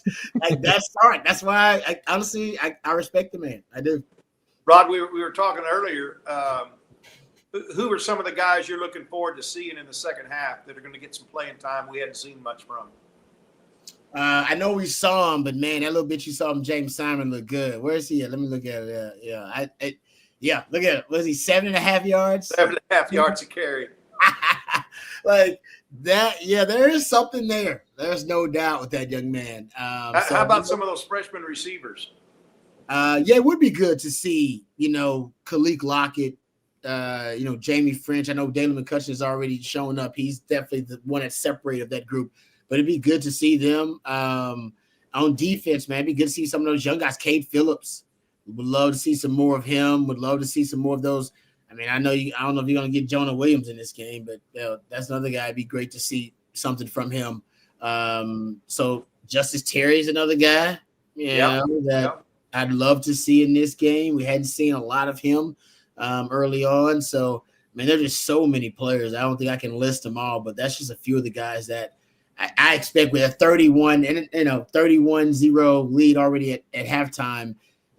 Man, you should start thinking about, early on here, even offense and defense, that putting those second string guys in. By the time you get close, if you can score another touchdown here and keep the goose egg up there, I would say the bench should be empty at that point. Like everybody. I said earlier before you came on, Rod, I would love to see Arch stay in for 2 series. Yeah. I'd like for him. I just think he needs to work. And I think Phil Longo, he's been in big time football, lots in his career. He understands where Texas is at this point. And, I just would love to see Arch stay with his offense, stay with what he's doing, the rhythm that he's in. Yep. And then, just let Arch get a couple of series into this second half. And then, bring in Matthew Caldwell or whoever they're going to bring in. Yeah. No, I'm going to side with the coach on that one. I agree with you on that, coach. He needs to work, no matter what. And you'd like for those to be successful drives no matter what. But I'm with you. I would like to see 2 of them and him execute them at a high level. You'll probably be trying to run the football more so than throw the football. But I still like to see him operate the offense, comfortably, confidently.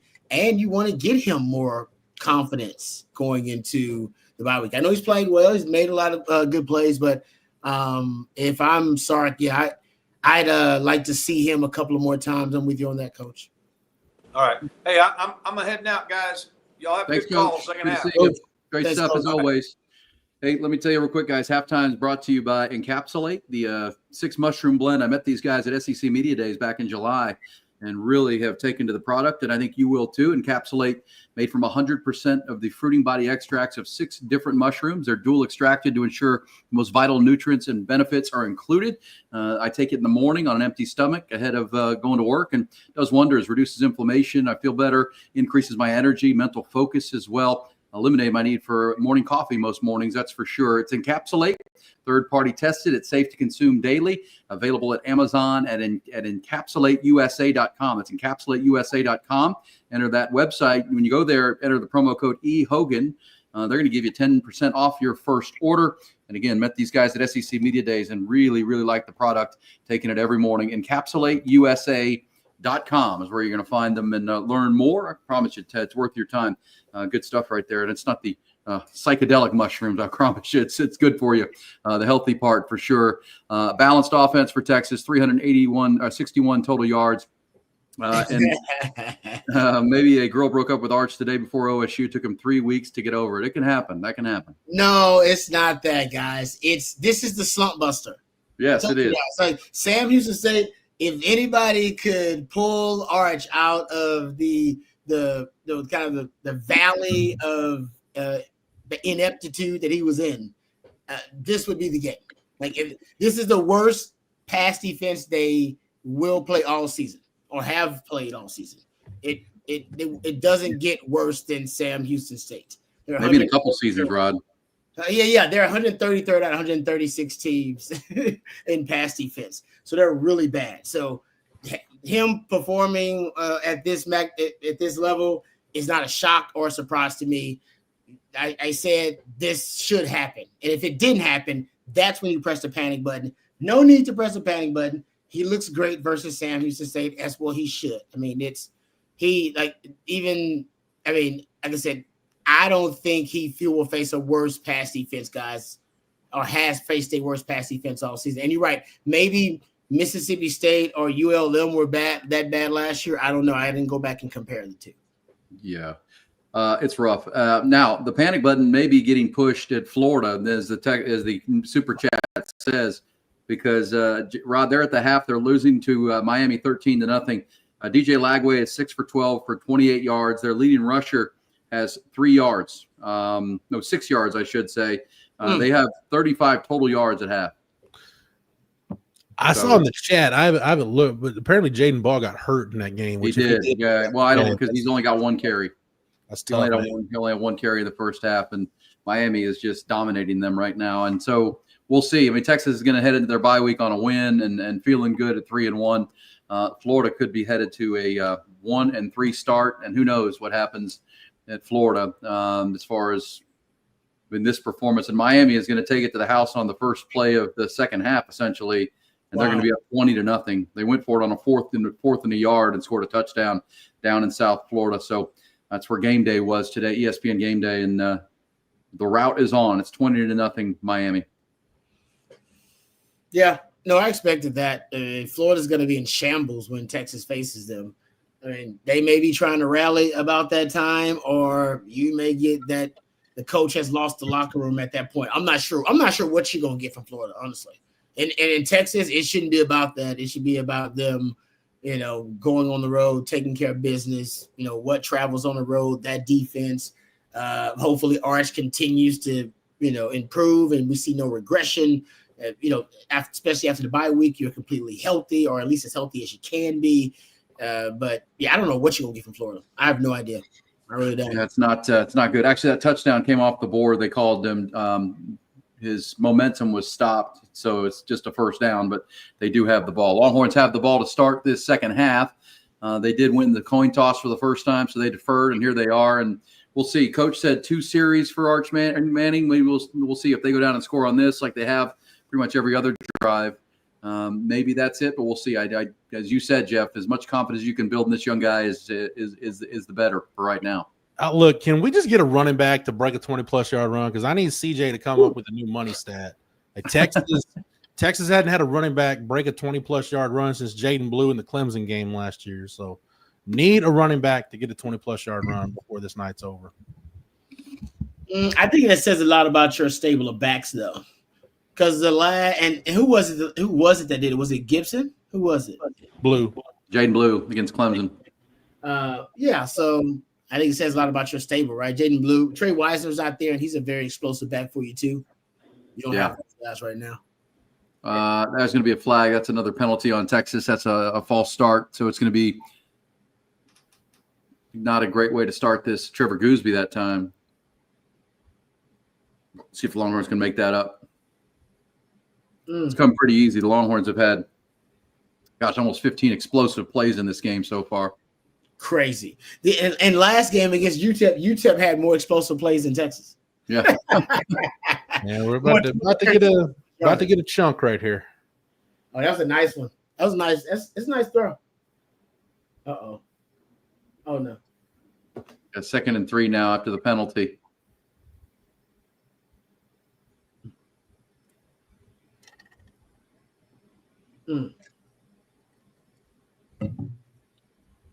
Oh, boy, here we go. That's the connection everybody's been looking for. Ryan Wingo with a 53-yard touchdown catch. There it is. First series of the second half on a post route. Longhorns are up 37-0. Arch Manning put that one on the money as Ryan Wingo ran under it. Nice adjustment he made to the ball, and the Longhorns are rolling right now. And finally, as Ernest says, there's some Ryan Wingo connection with Arch Manning right now. Like I said, nobody's given up more 40-plus yard completions than Sam Houston State. Well, there's another one. That's 53. As I said, that this was the slump buster. If you couldn't do it versus Sam Houston State, then it ain't in you. Like if you can't be that dude versus Sam Houston State, then you ain't that dude. Yeah, that's well said. Like that's just that's just the reality of it. And now you see it. I mean, they like I said, you should be taking these kind of shots and connecting on them versus Sam Houston State. You should. It's now 441 total yards for Texas. You wonder. Coach said 2 series for Arch, so maybe 1 more series, and then you start to see Trey Owens and a lot of honestly, backups. Yeah, I'd be tempted to take him out, but I would like to see I want to see him calm down too, and then have a good series. Like now he's on a high. I want to see him calm down and still go out there and complete the operation and make sure that it's smooth because you're not getting much resistance. Because can we be honest here? You are not. No. If you screw it up, it's on you. Like y'all went out there, y'all wasn't focused, had some penalties, y'all was riding high, too much sugar on your back. No. I want you to go out there knowing it ain't much resistance, guys. If you do what you do, you're gonna dominate these dudes. So let's go out there and let's run our staple concepts and let's do it at a high level. So I want to see. I'm with Coach Shipley on that. One more drop. That was great. That was beautiful. But like I told you guys, Sam Houston State, everybody been doing that to them. I didn't want to. You ain't special. I didn't want to jinx, but when we were talking about it, we're talking about, hey, when do you take Arch out? I almost said, well, I mean, what if they come out and like have a 1 or 2 play drive where you throw a bomb? Like I'd like to see this offense get like a possession where maybe you got to convert a 3rd down or something, and here we are. So yep. So I want 1 more. They're riding high right now. That's great, but we know. Let's be real here. It's Sam Houston State. So I need y'all to 1 more. Give me 1 more. Just 1 more successful drive. Field goal is considered successful for me. I just want a successful drive. By the way, speaking of little resistance, right now Indiana is beating Illinois 42-10 in the Big Ten. 42-10. Indiana making a statement tonight. Texas and Arch Manning, 16 of 19, 295 and 2 touchdowns. He also has 2 rushing touchdowns for a 4-touchdown day for Arch. 2 with his legs, 2 with his arm, and here we go. Longhorns. By the way, that was a really again the little resistance, Rod, but it was a really well thrown ball on that post route. It was. I'm not hating on the execution. It was fantastic. It was awesome. It really was. I loved it. But like I said, I'd like to see it now. I'm just saying situationally. Now them coming off the high. Yeah, agreed. And let's go out there and do it 1 more time. And we'll run it most of the time. I don't even need to see you endanger Arch at all. Put him in danger. Just run it. And if you need to throw it on a 3rd down, like Jeff said, we know we can convert it against these guys. We should be confident. I mean, your defense is telling you right now, you ain't got to worry about them getting on the board. We got you. No, Rod, you've been in some of these games like this. Defense wants a shutout. Like they don't want Sam to score a single point. Every guy that goes in there, the leaders of those groups are saying, "Hey, stay focused. We want a shutout. Don't let them on the board." Every guy, I guarantee you, is happening. But the starters are still in. But when that moment happens, whenever it does, trust me, there will be a calling by the leaders on the defense. Oh man, quarterback finally for Sam Houston makes a good throw, and number 0 can't bring it in. That's going to be another get off the field on 3rd down situation for Texas. Sam Houston now 0 for 7 on their 3rd downs, and they will punt again for Phil Longo. Not been a good night. They only have 54 total yards. Texas with 400 more yards than them, 441 to 54 in a very one-sided game.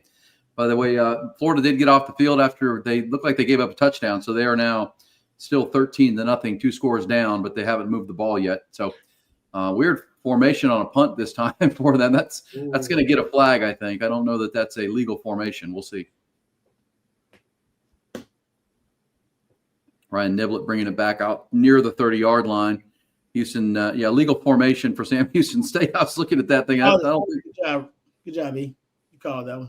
I'm not a big fan of slappy punt formations. It's the punt. Just line up and do it. Yeah, we're reinventing the wheel for what? I guess there's a trick play in the future on that. I don't know, but that Rod, those special teams coaches are different cats, though. Special teams coaches are different cats. That's true. You're right. They are all kind of like eccentric. But you might want to put it on film. That's for future opponents. Ain't nothing wrong with that. That's true. Jacksonville State's going to have to work that Practice that punt. Oh, Jeff, you said this in the first half, and bears repeating here, but I didn't know that Sam Houston State's playing their home games in downtown Houston. Is that right? Yeah, at the whatever it's called now is the Houston Dynamo Stadium. So it's over there east of Dyken Park, across I-10 the other way, right downtown Houston. That is a long way from campus, my friends. Yeah, it ain't across the street. It ain't down the road from Huntsville. So. Oh man, here we go. Ryan Niblett, one man to beat. It's the punter. He's not going to beat him, but he's going to be tackled at the 25-yard line. So here comes your last drive, Rod. It's no flag, so it's a 25-yard drive here for Arch. We'll see. Niblett's gaining confidence. You can tell he's starting to feel it. Yeah, that one he's going to take heat for letting the punter get him down. It wasn't the punter. It was the safety. Which, speaking of special teams, the special teams coach is going to be happy because the safety on that return did his job. Marco, favorite is it doesn't get better than pick 6 versus OU. Good block by Taft. Good block by Cade Phillips. Parker Livingston. Real good job. And that's a return right, same as I think the big return last week was a return. Yeah, right. You're right, Rod. Yeah, that was a right return. Yeah.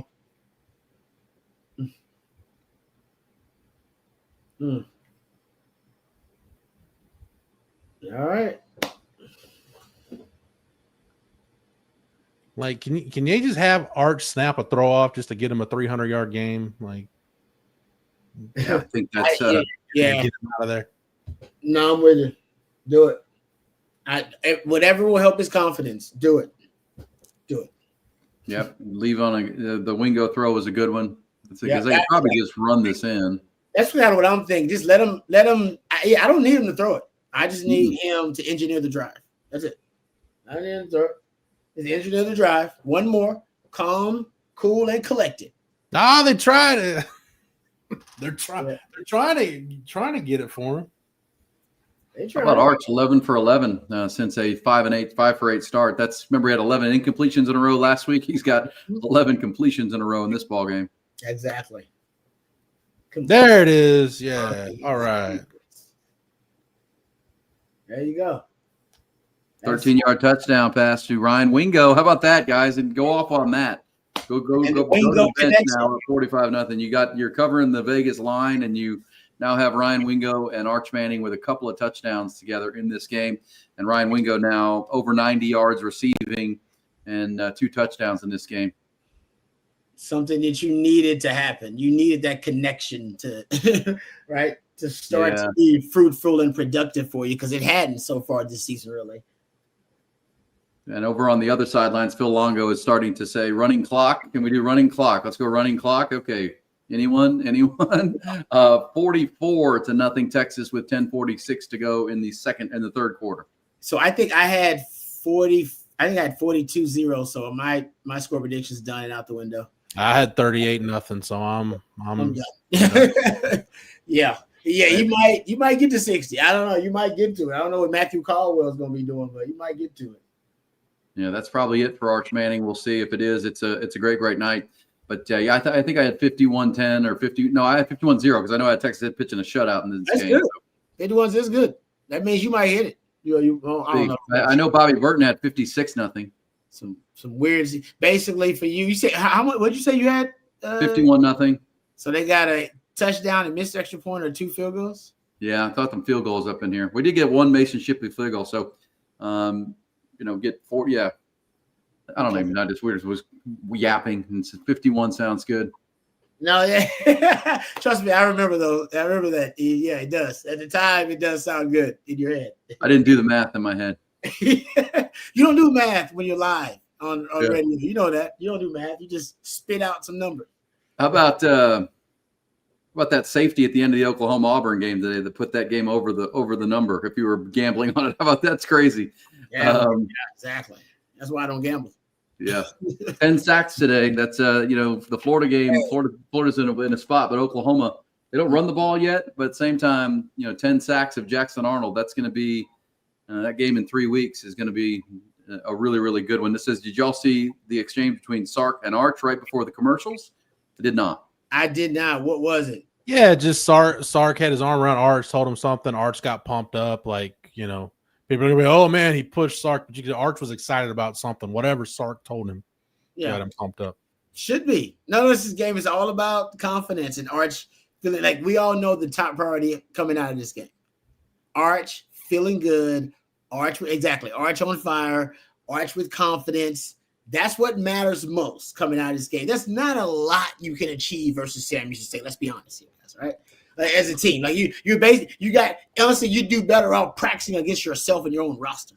Yeah, against Sam Houston State. You know what I mean? But they're on a different journey than you're on. But what Texas needed was Arch to come out of this game feeling good and feeling confident and starting to believe in himself more. Right? That was you could tell. It was the body language was telling you that was disbelief starting to set in about his ability at times. Like, no, you can't have that. Even if you make a mistake or a bad throw, whatever, like that's human. All right. It's human to make a mistake and error. That's okay.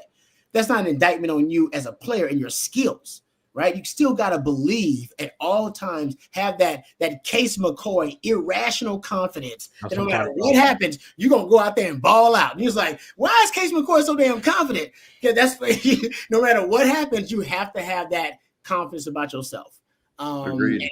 And I think that's what the lesson he's got to learn, that you can never, don't doubt yourself. Just because you had a bad play or a bad game, that's okay. It happens. But I think it was obvious he started to kind of doubt himself. And this game is all about, like this particular game, this San Diego State game, it's all about, don't ever doubt yourself. You have the ability. It's always I think that's well said, Rod. And the current concern for me was, you were just hearing from everybody that this is not him in practice, and that can become a mental thing where you get into the game and things you do naturally, all of a sudden you can't, and that can really, really, put you in a place mentally. And just to see him with the emotion and the excitement and the confidence and the swagger, hopefully those things are in the past and he can get over that mental block and, take it into, because you're seeing tonight, yes, you'll see much better competition down the road, but he can make all the throws. He can do the things the offense needs to execute. And that's what we needed to see tonight.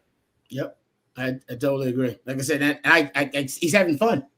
Yeah. And probably the number one thing is even him getting in the guy's face. Longhorn fans don't mind that. And Sark, I don't think Sark minded either. Sark said, yeah, that was probably a little pent up frustration or something, I think he said. And he's right. But nobody minds it now because that's passion. That's passion. Let Arch be Arch. Yeah, hadn't seen a lot of passion more. He's a passionate player. Let him be passionate. Let him go out there. Remember what we do? What do we hear him talking trash in practice? He's the one talking trash. He's the one that's instigating, the trash. Got a Justice Terry sighting on his defensive possession right here. Okay, let's do that. I like that. See, this is what's gonna make watching the game in the second half fun. Is now all these young guys we've been talking about. We're gonna get to see him. Yeah. By the way, can I just say that I'm glad OU broke their set their new school sack record today, because now I don't have to think about the game where they tied that record. Was that 9-sack game against Texas in 2019, where I was pretty sure Sam Ehlinger was going to end up in a hospital with some sort of bodily injury because it was not a good day for the Texas O-line that day. And plus, look, I know OU's defensive front is really good, Rob, but Jackson Arnold had the pocket presence like of a potato today. Like it was not good. My man was struggling back there. No, he is. He's one of the worst quarterbacks under pressure in college football. It's bad. Yeah, like he holds the ball way too long. Obviously, from a clean pocket, he's basically graded as a top 25 quarterback, and under pressure and under a blitz, he's basically graded as outside the top 100. If you look at like Pro Football Focus analytics and that kind of stuff. So yeah. Well, but the concern for Oklahoma is the highly priced running back Jade Knott is hardly even playing. I don't know what's going on with that. And then the freshman running back, their leading rusher, had 13 yards today. No, their running game is terrible. It's all material. And that schedule against a team like Texas, Alabama, LSU, you got to be two-dimensional. John Mateer is really good, but that'll get you beat down the road. Yeah, with the defense, with the defense they've got, I mean, shoot, there's gonna be some games where if they get into the 20s, they're gonna win. So I mean that defensive, I still don't know about OU's secondary, but man, defensive front wise, they're as good or better than anybody in the country. Yeah, that Auburn wide receiving core is pretty damn strong. They got NFL guys on there for sure. Yeah, Cam Coleman's the real deal. Yeah. Singleton's a real good player. But, they also didn't run the ball great today against that front. That's going to be the case. By the way, I buried Florida a little early. They are I think they just scored a touchdown. I think it's 13-7 because I thought Miami had scored, but they called it back. Then they got to stop, and now it's 13-7. Jaden Ball scored the touchdown. You mentioned him. I guess he's come back from the injury. And 13-7 now. Miami dominated the first half. Florida's woken up a little bit, and now it's a 6-point game. All right, see, there you go. I don't know what we're going to get out of Florida when Texas plays them like that. No, I know. Fight like hell or, back up against the wall, us against the world. If they lose this game tonight, you know one thing, they're going to have a very cranky fan base when Texas plays because they're going to have a bye week just like Texas. So they're going to sit on 3 straight losses in their bye week with the Longhorns coming in the following Saturday, October the 4th. But here we go. Longhorns getting a lot of bodies on the field right now. That had no chance, and Brad Spence got a big-time TFL. I like that. Brad Spence off the edge, showing that first step, and that was not a good play. No, I agree. I thought they had something special called, but that was almost as bad as A&M's 4th down call last year that Ethan Burke stopped. It was almost as bad as that. It's like I thought they'd have something to try to, I don't know, deceive Texas. They went straight up like they were going to beat Texas like that. That's not happening. All right, Longhorns up 45-0. They have not punted tonight, if my memory is right on this. I think they have done about everything right. Third downs are 4 for 5. Explosive plays are up and down the field. Longhorns really feeling good. We'll see coming back if there's going to be a new quarterback in this game. Our third quarter, like our first quarter was, brought to you by Callahan's General Store since 1978. Callahan's is still in the same spot right there between downtown and the airport here in Austin, Texas, southeast Austin, right there off Montopolis. And they're still run by the same great people, family owned and run.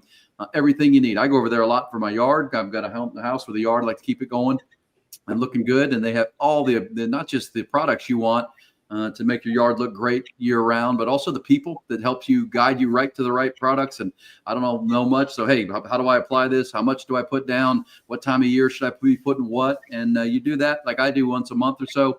All of a sudden, you got a good-looking yard. Your habits are right to make that happen at Callahan's General Store, but that's in every section. If you got pets and animals and furry friends, they have everything you need there. They've got the hardware section, the Western wear, the houseware. Just a great place to hang out. It's a general store that's legendary in Austin, Texas since 1978. Always a good day to make it a Callahan's Day online at callahansgeneralstore.com.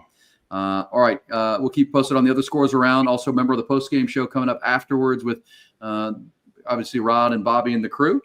And Jerry Hamilton will join us one more time coming back as we want Georgia.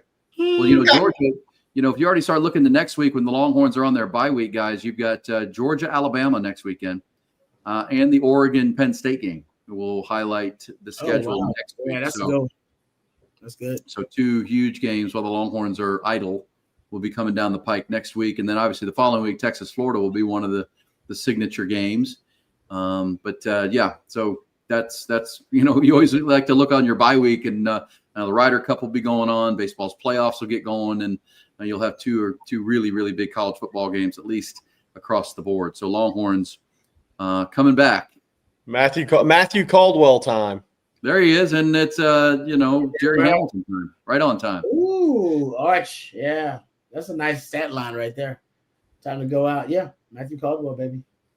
Slump buster, Rod. And I'm glad you said it. I didn't know if it was politically correct to still say that, but I said it on the news. So you said it on the news? I said it on the news. And I was like, I guess it wasn't politically correct. I thought about it after, and I was like, oh, I looked it up, and I was like, oh, I didn't know that was actually the definition. Guys, it's our first look at Nick Brooks in a game at Texas at right tackle.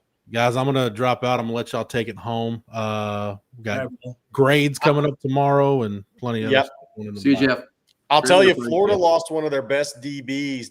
Dijon Johnson looked like to a knee earlier in this game. There's Emery Winston, a little waggle catch. Got a little toughness about him, that North Georgia toughness.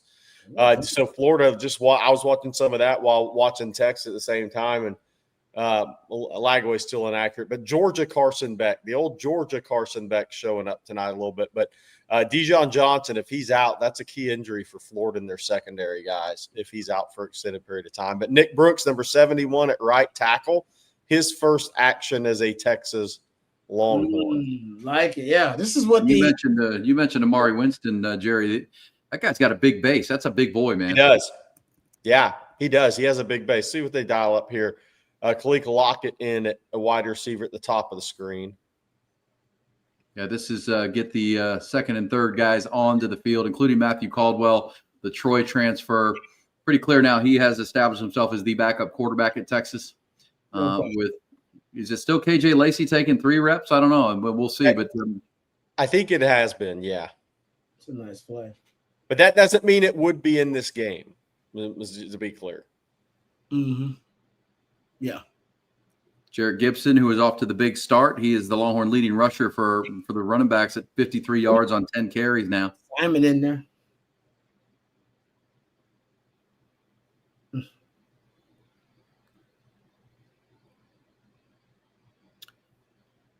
Yeah, we're watching Florida. We're also, guys, we talked about it with Coach Shipley and Jeff earlier, but watching that Texas Tech team today, that looks like a college football playoff team potentially with their lines of scrimmage. They were – and Will Hammond coming in, a quarterback kid from Hutto, Texas, here in Central Texas.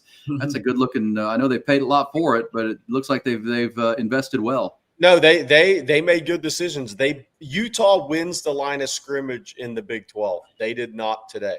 Utah's got a really good offensive line, size and power on the defensive line, and Tech won it. That behind Aaron Butler, that could have been a touchdown. Very impressive performance by Tech today. So, of all the things I saw today, I mean, they look like the class of the Big 12, because you're right. That's to go into that building and win 34-10 and, run the ball, play great defense, stone that run game of Utah. That was really an impressive performance by the Red Raiders. He's got to learn to climb the ladder better. Remember, he had that other catch too, or target. Remember that was right outside of his grasp. It was like a post seam or a skinny post. Yeah, it was a really good throw by Arch, but he didn't climb the ladder high enough to make the catch. It would have been acrobatic, but he's a good enough athlete to do it. He really is. He's a good enough athlete to make that catch too. He's got to climb the ladder. I mean, he's got to anticipate it better. Yeah, a little behind him, but yeah, that's a catch he can make. That's when Matthew Caldwell can make a better throw. Mason Shipley going to get the throw here, or going to get to kick. They get 2 kicks on the board, Rod. I'll get to my 51. You know what I mean? Yeah, curl back in. There you go. Good kick. Good kick. Yeah, Rod, I was mentioning earlier, I got to see you guys at Hole in the Wall talking to Matthew Caldwell. That was good. That seems like a nice guy. Yeah, no, Mason Shipley's cool. Like it's the second time, because I interviewed him for Third and Longhorn too. So I've now got to meet him a few times. I love his story, man. His story is great. I mean, yeah, it seems like something out of some type of, some movie script. Like, it really is crazy. Like, he kicked with his twin brother in high school, and he said they would rotate like all the kicking duties. They would rotate holding for each other and then kicking, and then the kickoff duties as identical twins. Like, how freaky is that? Yeah. and their big brother, they had another brother that also was a kicker, so they became like this kind of kicking legacy. And it started with them too. And he bet on himself because he worked at Discount Tire, I believe, in Amazon, while he sent in his video, like his film, to different schools, and basically kept betting on himself over and over again that he had the talent, and he obviously does. He told me that he has an unofficially, I want to say his unofficial long is like 6, and like in practice, like when he's on his own, I want to say he said he's going over 65. Yeah. That is. By the way, famous coup to ask. I'm just going to answer some questions. Do we see Jonah Williams tonight? He's been running down on kickoff, so I'm guessing we might. Oh, that'd be awesome. Yeah, somebody hook him from VA. I'm going to give you credit if you're right on this. Vandy scares me more than Florida. Florida's got a defense. Florida's good. Florida's got a defense, and Miami's got a defense too. And DJ Lag. What's interesting is A week ago, we were talking about Arch's lack of confidence. DJ Lagway is going to be the guy going into the Texas game now in need of confidence because he has had a rough couple of weeks. Even if they win this game, from a perspective, it's been rough for him. It has been. But and you're right, because Arch, that's what we talked about with Arch, right? This game. It's like, no, we just need Arch to leave this game. Yes. And then for the bye week, all that confidence to just continue to grow and grow and grow. Diego Pavia, he don't need game to give him confidence. Like, that's kind of one of his superpowers. He'll never doubt himself. Right? Yes. And he always has this intrinsic belief in himself, and he has bet on himself time and time again, and he has actually proven that he's capable of playing at a high level, at the highest level. So that's the dangerous thing about Vanderbilt is him. Because he doesn't need a lot of people to believe in him. His belief in himself is so strong that it almost can be a superpower and a force of nature. Transform the program, guys. It has. Well, and if you watch that SEC Netflix deal, he, along with Clark Lee has a real, confidence in how to build a program, and Pavia has been the key. But interesting. I don't know if there's a team in the SEC that knows its identity and knows how they want to play football more than Vanderbilt. I mean, they know exactly what they are. They don't try to be something they're not. And Pavia brings that, extra gear. But their defense is excellent. Look, to go on the road, Jerry, you know this. To go on the road and beat Virginia Tech and South Carolina by 50 points. I mean, that's pretty damn good. That's pretty impressive. Hey, I was just looking at, the quarterback that's having the best year in college football easily by far. Who's that? Is he a quarterback on a bad team? No, Fernando Mendoza at Indiana. Okay. Indiana, they're crushing Illinois tonight. Look, he was, and I know it was Indiana State. I just don't care. He was 19-20 last week against Indiana State for 5 touchdowns. Tonight against Illinois, 21-23, 5 touchdowns. He is 40 of 43 in the last 2 games, 10 touchdowns, no interceptions. That guy is a hell of a natural passer, and he is having a whale of a season. Where did they get him? Was he Fresno State or he was Jack Indry's quarterback at Cal. Okay. Yeah. What was Cal doing? Because Cal's young quarterback is a stud too. They're evaluating quarterbacks well. Who is Fernando Mendoza is a kid from Miami, Florida, by the way. That got all the way at the Cal. Now he's at Indiana. But he is how about, I don't care who you're playing against, 40 of 43. Yeah, that's crazy. Not doing that against Cal quarterbacks. Find out who's evaluating Cal quarterbacks, please. Yeah. Because they ain't doing something right lately. That's so funny, Rod. Back to that Mason Shipley story you told. I think that's funny. I used to tell, when I was coaching Little League Baseball, these dads were convinced their kid was going to the pros. I was like, is he going to go make him go be a kicker? Because that's what he's going to be. If he wants to be a professional, he's got to go be a kicker. He's not going to play professional baseball. I'm just telling you. I don't want to be mean, but kicker, we could go work on kicking. I love that he and his brother would do that because you could make it with that. That's pretty awesome. I mean, that's a great point because honestly, I mean, I think all of them end up kicking at the college level. And I also say this: long snapping. I'll just throw it out there. If your kid doesn't have a ton of athleticism and you want them to at least be considered to get a scholarship at a major program and have a chance to play, deep snapping is not a bad idea. Just throw it out there. Yes. Also, like the. In Australia, they've cornered the market on the punters, Yes, I mean? Exactly. You can't punt no more. They already got that sewed up. But deep snapping, I'm telling you, it is not something people they don't cultivate that craft really. If you just start doing it yourself, you'd be shocked. Every team needs one. Every team in college football. And they'll pay you for it now. Yeah. Littleton's lucky. Littleton's lucky didn't get a flag on this one. There was one of those bang bangs here at the end. Anthony Smith pulled up. Freshman did not pull up. He's lucky he didn't get flagged on that one.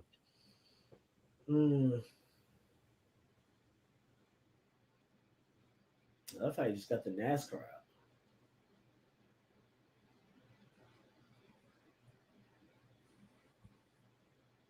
Yeah.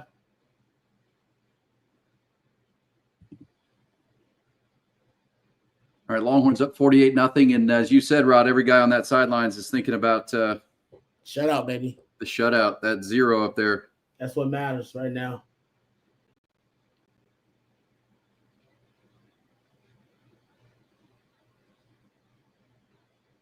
He wasn't violent, so I don't think he had as much.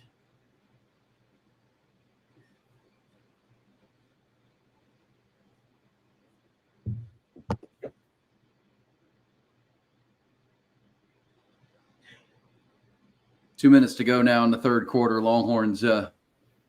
There's Glenn Powell getting some FaceTime on the sidelines. Talk about a guy that needs more FaceTime in his life. I know, right? He needs. Does he? What movies he got coming out? He's got a new movie coming out. Oh, he's got that with Eli Manning, right? The oh, you're right. The Hulu deal. The football. It's a football show, right? Yes. Yeah. Chad Powers, maybe. Yeah. I think you're right. You're right.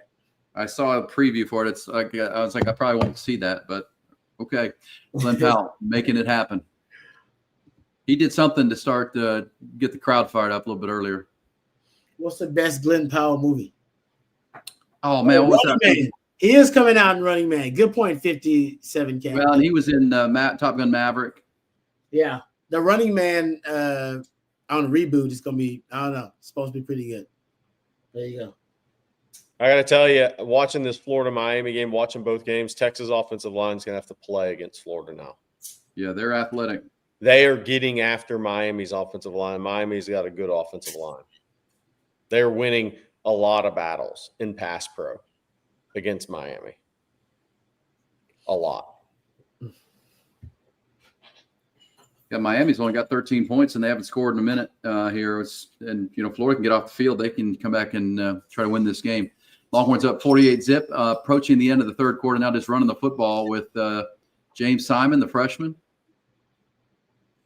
Really good player, man. He's just the one thing you can never coach with a running back, Rod, is that ability to slow down a split second to let a block develop. Mm. You cannot coach that. And guys, you can try, but it's an instinctive, reactive thing with your vision and feel. He naturally has that. That gives him a chance to be a tremendous running back. That's a good point. Yeah. You cannot coach that in the guys. It just doesn't work because the game moves too fast. The speed of the game. Yeah. Well, they continue to talk to our man Glenn Powell. Another movie I saw that I really liked of his. Wow, Matt Caldwell on the keeper for 60. Matt, oh, really? Wow, you're ahead of me. Hitman was a good movie that Glenn Powell was in. It's a Richard Linklater movie based in New Orleans. Good movie. I did see that actually. That wasn't bad. If you're looking to, it's just I think pretty well done. It's a Linklater film. And here we go. Yeah, look at that on the keeper. Quarterback game for Texas. Your quarterback. So your quarterbacks have the most explosive runs on the season. Yeah. So wait, Rod, what did we talk about? Was Texas going to get a run over 20 yards Friday at Co-op? What did we say? It could come on a reverse, Ryan Wingo reverse. Yeah. Was the first run over 20 yards? Yeah. Yes. Caldwell just went 50. Yeah, the end just crashed on the running back, and Caldwell showed some speed right there. So your running backs don't have your longest runs on the season are quarterbacks and wide receivers. Yeah. 50-yard run for Matthew Caldwell. But I think you see right there, guys, why they went after Matthew Caldwell in the portal. He can, he can do a lot of things Arch Manning can do. So if you do have to go to a backup quarterback, the offense can pretty much stay the same as it's going to be. I don't know if that's the case with Trey Owens, I should say. Somebody that can bring the legs to the offense, much like Arch will. No, that was impressive. I mean, we had been talking about his athleticism, and he showed that even at Troy. And he had a 14-yard run, I think, last week with UTEP. It was a zone read keeper he also had. It was 14 yards. So and there's no doubt about it. I mean, Texas quarterback run game, Sark says they don't major in quarterback run game. Or maybe you minor in it at this point, because you definitely need it to juice your run game when Arch is in there, and then when Matthew Caldwell's in there, it seems like he definitely leans on it a little bit too. So yeah, and even Sark had said that this week a little bit, that we may have to think about it a little bit more, because as we saw with Quinn Ewers last year, when they crash on that running back and the RPO, you got to have something to keep them honest.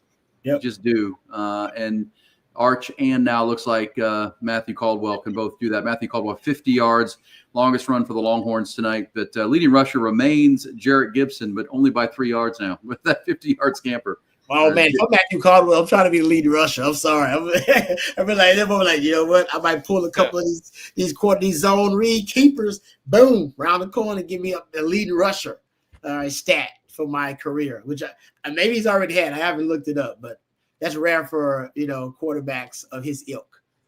By the way, it looks like Missouri's going to beat South Carolina. They're 29-20 after a late field goal here.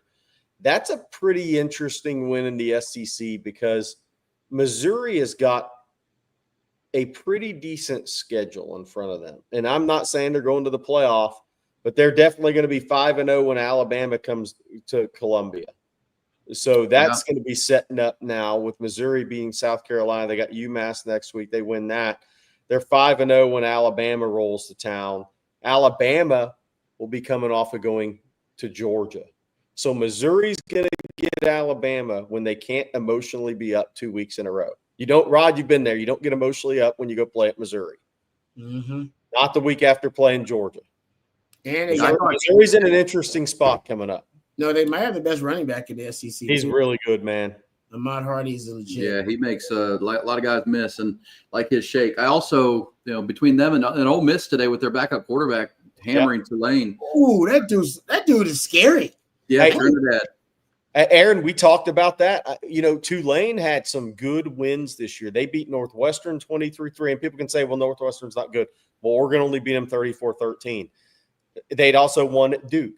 So one of the things I said, I know it's the transitive property argument, but if Ole Miss handled Tulane, that was a really good sign for Ole Miss because Tulane had beaten two P4s this year.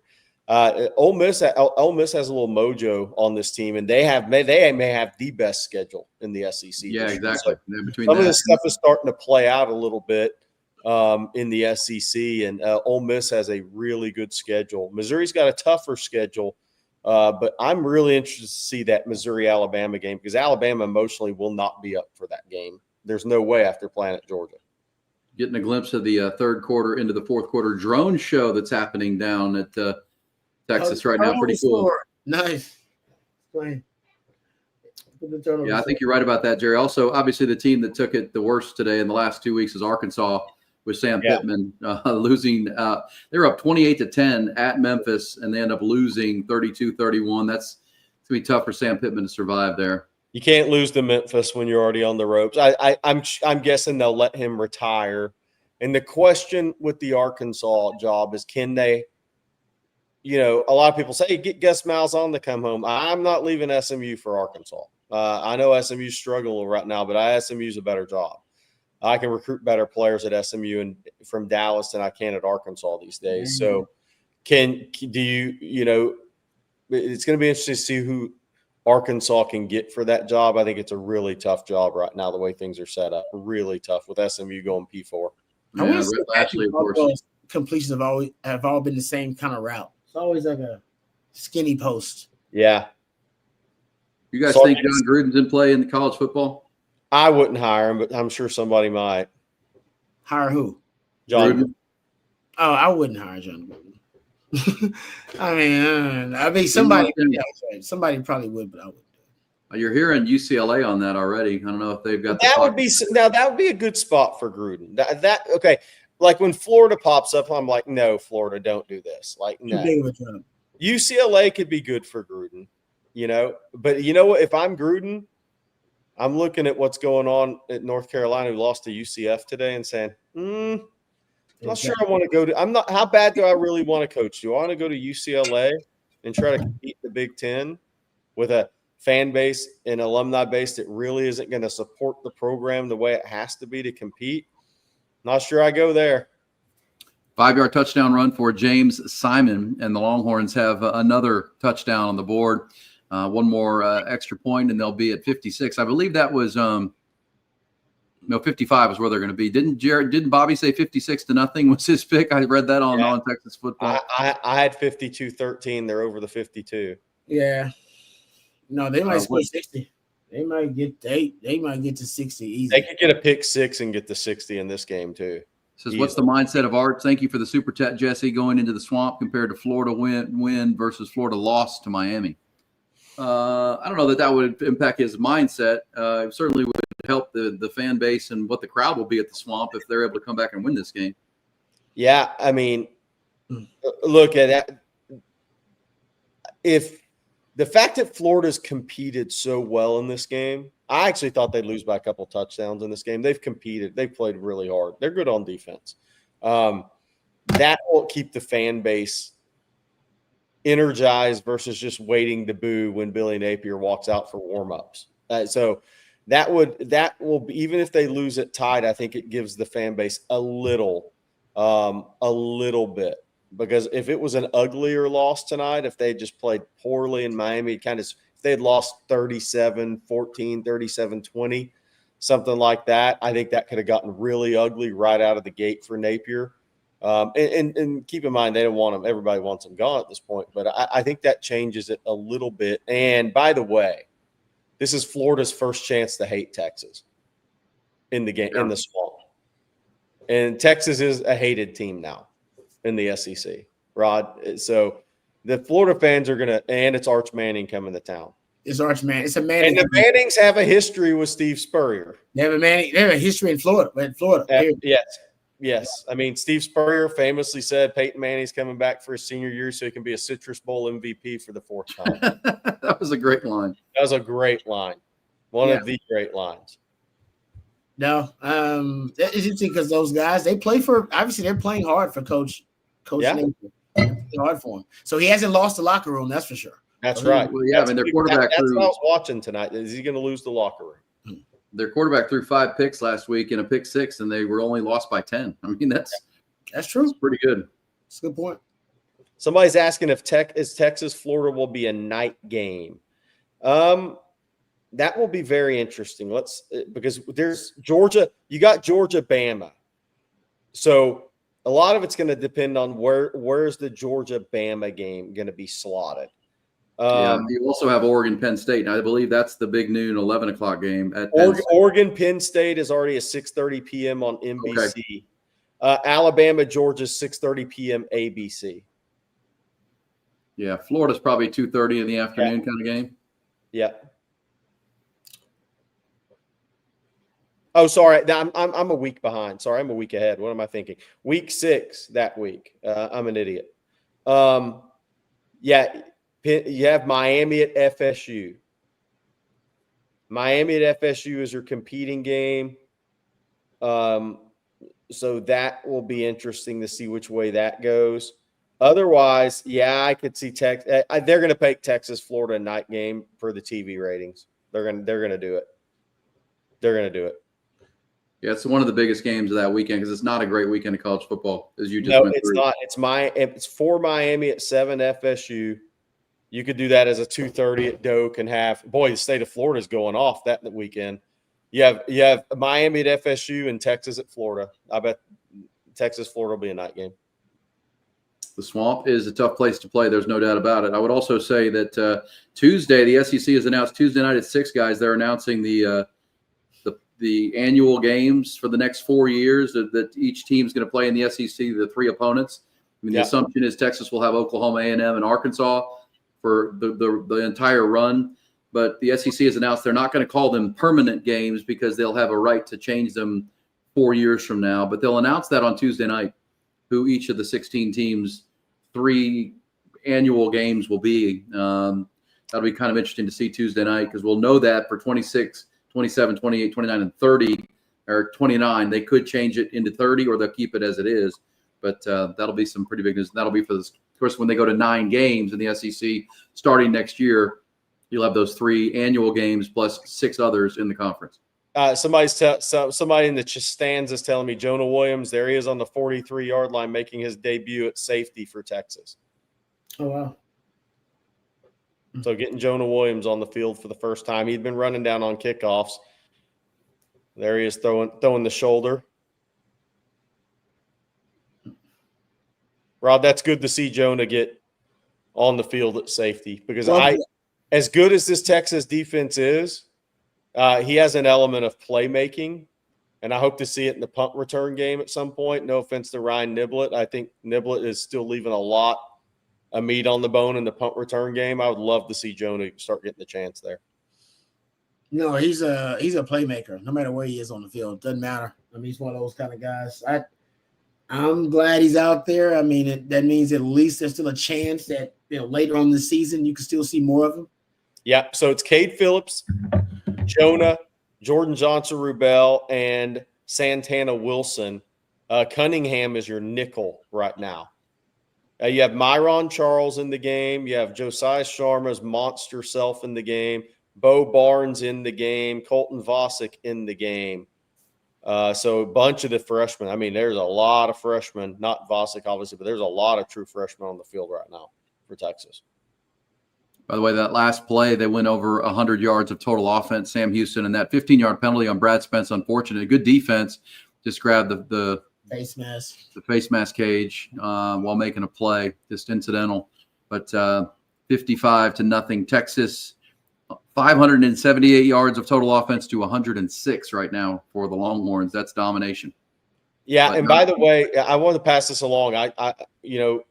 We talked about this a little bit on one of the shows, but Texas really likes the two freshman D linemen, the interior guys.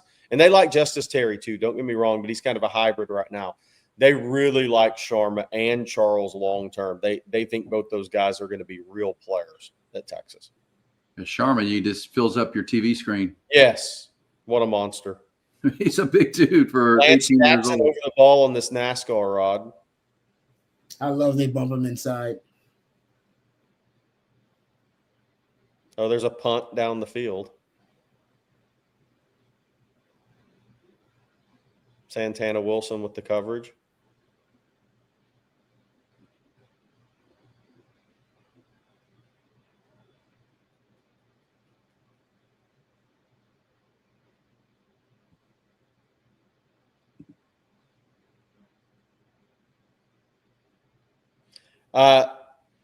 Yeah, Lex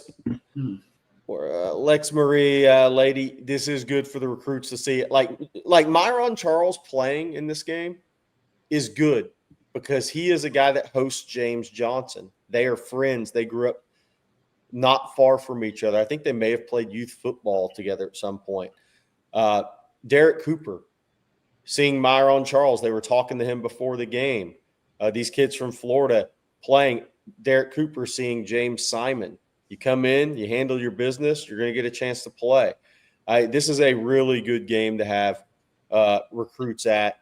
Obviously, we mentioned Braylon Hodge, the new recent offer linebacker from Cherry Creek that's committed to Michigan State for now on unofficial this weekend. Him seeing a young guy with a similar frame. He's a little taller, Ty Anthony Smith, I think the leading tackler in this game, playing in space, using his athleticism. There's a lot of things that come out of games like this outside of Arch Manning's numbers and the Texas defense numbers and the in-game result that are good for recruiting, especially the out-of-state recruiting, because when the James Johnson gets to see a Myron Charles play on the field, that's a key thing for guys that know each other. Because Myron's already telling him, when I was down there last week, Myron's telling James, hey, I made the right decision coming to Texas. I love it here, but it still matters for these kids to see your buddy out on the field as a true freshman, because that's what you want to be. You want to be on the field next year. It's a great point. And Grayson Littleton obviously getting some time at corner tonight. He's a guy that's earned his way, handling his business. So, true to his word, Steve Sarkisian, age, if you're good enough, you're old enough is kind of how Sark sees it, and getting these guys out on the field. And to your point, Jerry, if folks who weren't with you earlier, because it's a night game, these night games are good to be able to bring recruits in that play Friday night, right? I mean, and a lot of those guys were able to get in here and take some visits. And when's the next time? Will the Oklahoma game be the next big visit week? It's not. It is in terms of kids that'll attend the game, but it's not really a big recruiting game because there's not really time for the staff with the players at a neutral site game, right? They can just supply the tickets to them. So, but it's good. It's a great environment. I mean, the last time I was there at the game, Bo Barnes was a junior in high school. Phil Samee was offered that day by Texas. He was a senior. Parker Livingstone was a young guy at that game. Colin Simmons was signed at that game. It's a who's who at that game, and that's good to get all the kids to that game for both Texas and Oklahoma, no matter what side they sit on. But from a interaction with coach standpoint, that's not the one. Texas will be interested to see. Obviously, the A&M game is going to be huge. I mean, there's 20 kids that have already told CJ and I they plan to go to that game. We're not publishing a list now because kids could be in the playoffs. You know, things can change. You could have a basketball tournament pop up. But that game's going to be jam-packed. And it'll be interesting to see if Texas kind of pushes everybody towards the A&M game or if they try to bring some guys in for the Arkansas game, depending on the kick time for that one. Very cool. All right, our fourth quarter, like it was in the second quarter, Driven Auto Sales bringing it to you. My buddy Jeremy Jones and his team at drivenoutosales.net. If you're in the market for a new vehicle or going to be in the market for a vehicle, they sell used cars, but man, they put some great looking vehicles out there that they find and give you a great deal on. They give you a free powertrain warranty on every vehicle. They also, you know, are going to do it with a smile and, you know, always as fair as it can be. The price you see on the website is the price you're going to pay. drivenoutosales.net. Check them out right now. Longhorns with the ball back and up 55-0, preserving the shutout even with the young guys. That was a pretty violent hit from behind on the running back there. Let's make sure everything's good there. But the Longhorns have been completely dominating tonight in this game. Yeah, Jamie French in at wide receiver, Khalif Lockett in at wide receiver. Jamie French's first action. So that offensive line, Daniel Cruz in at center. So you have, I think you have Jaden Chapman left tackle, Neto left guard, Cruz center, Nate Kibble right guard, Nick Brooks right tackle for that backup offensive line right now. Some of those guys getting their first extended action. Nate Kibble's played a little bit. Daniel Cruz first extended action in a college football game. Nick Brooks, obviously his college debut. Nick Brooks, the freshman, but you see the size, man. Speaking of filling up your TV screen, that's a big fella. Jamie French with his first career catch. Again, a guy that's really popular with Derek Cooper and James Johnson were on the field before the game talking to Jamie French and Myron Charles. The Florida guys tend to hang together, right? They say, hey, are you having a good time? You liking your time at Texas? Good to get French involved. His learning curve's been a little bit more than I thought it would be, honestly, but good to see him on the field getting involved tonight. Matthew Caldwell running the show for the Longhorns here most of the second half. Arch Manning in for 2 series. He hit Ryan Wingo on a post route touchdown to start the half and then led Texas on a touchdown drive that put 2 more scores on the board, and he is out for the night, but got the work done. 18 of 21, 309 yards, 3 touchdowns. His passer rating, Rod Babers, how about 256.5 for Arch Manning tonight? You'll take that in a get-right game. Late in this game, by the way, one of Florida's defensive linemen down right now. We'll have to see if they're going to give it the right knee check. That's the Brendan Brett, one of their backups, one of their big body guys. So we'll have to check on that. Florida's had a couple of defensive injuries in this game. By the way, Michael Terry seeing his first action as well. See if they try to get Michael Terry a target, get him a catch here in this game. Yeah, he's the 5-star freshman from San Antonio, do-it-all kind of player. And I saw your guys' posts. I'm sure you talked about in the pregame the performance by the kid from Willis last night. Is that right? Jermaine Bishop. I think he played some quarterback last night and rushed for 300 yards. I think it was a 4th and 29. Faked the punt. He was the punter, and he faked the punt, ran at 40 for a touchdown. He's just an electric playmaker. That's against Woodlands, right? That's a pretty good program. Yeah, absolutely. And Jermaine Bishop, he's such an interesting player because he's really open to playing corner at the next level, but it's hard to see a guy that could be similar. And I'm not saying he's going to run 4-2-1. No guys are the same exact player, but has similar ability to Xavier Worthy as a wide receiver and not play him at wide receiver. That's the hard thing for me, Rod, is you watch Texas right now, and if you put one jitterbug, stop, start, make a miss guy on this wide receiver core with the size they've recruited, they'd be really, really scary, dangerous. So it's hard for me to play Jermaine Bishop at corner. I know defense is a premium, but man, he's really good with the ball in his hands. Yeah, they don't have the twitch monster, right? That guy. Yeah. I'm with you. They don't really have a guy that can, to me, that is so twitchy that they may be a little quicker than they are fast, or just as quick as they are fast, making and missing the phone booth kind of guy. Those guys are scary. Trust me, those guys are tough to defend. I'd rather defend a bigger guy that can even run, even Ryan Wingo, than those twitchy guys. Yeah. Lex Marie Lede, French didn't know who he was. That's the issue. You know, Rod, it's a wide receiver. You know, Jamie French running routes and catching the football is really, really good. We saw it in person.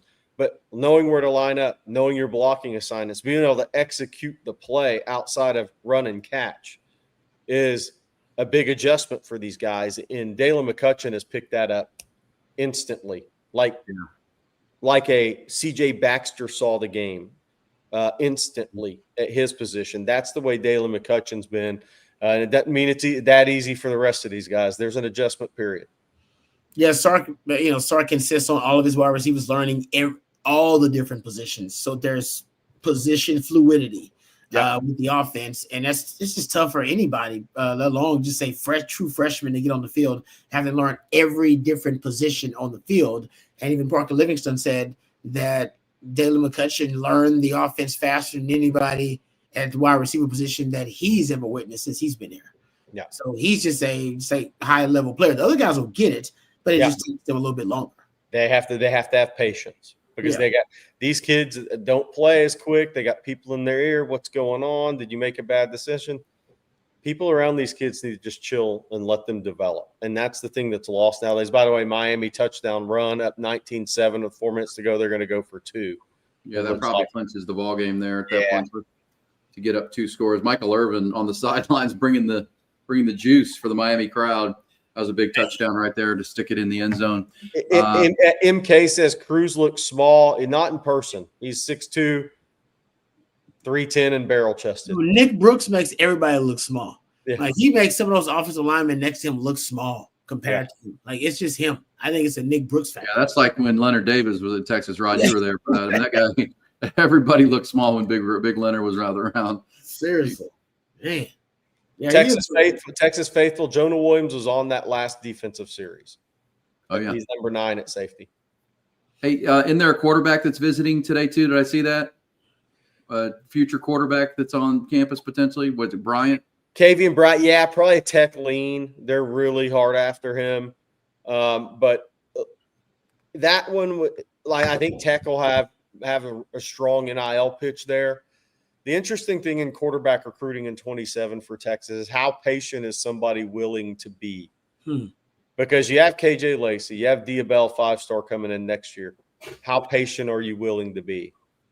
There aren't many people, and financially, but in the Manning's position, but also the Mannings, the way they approach this quarterback development. There aren't many people that I've run across that said, "Oh, I'm definitely fine with sitting 2 years."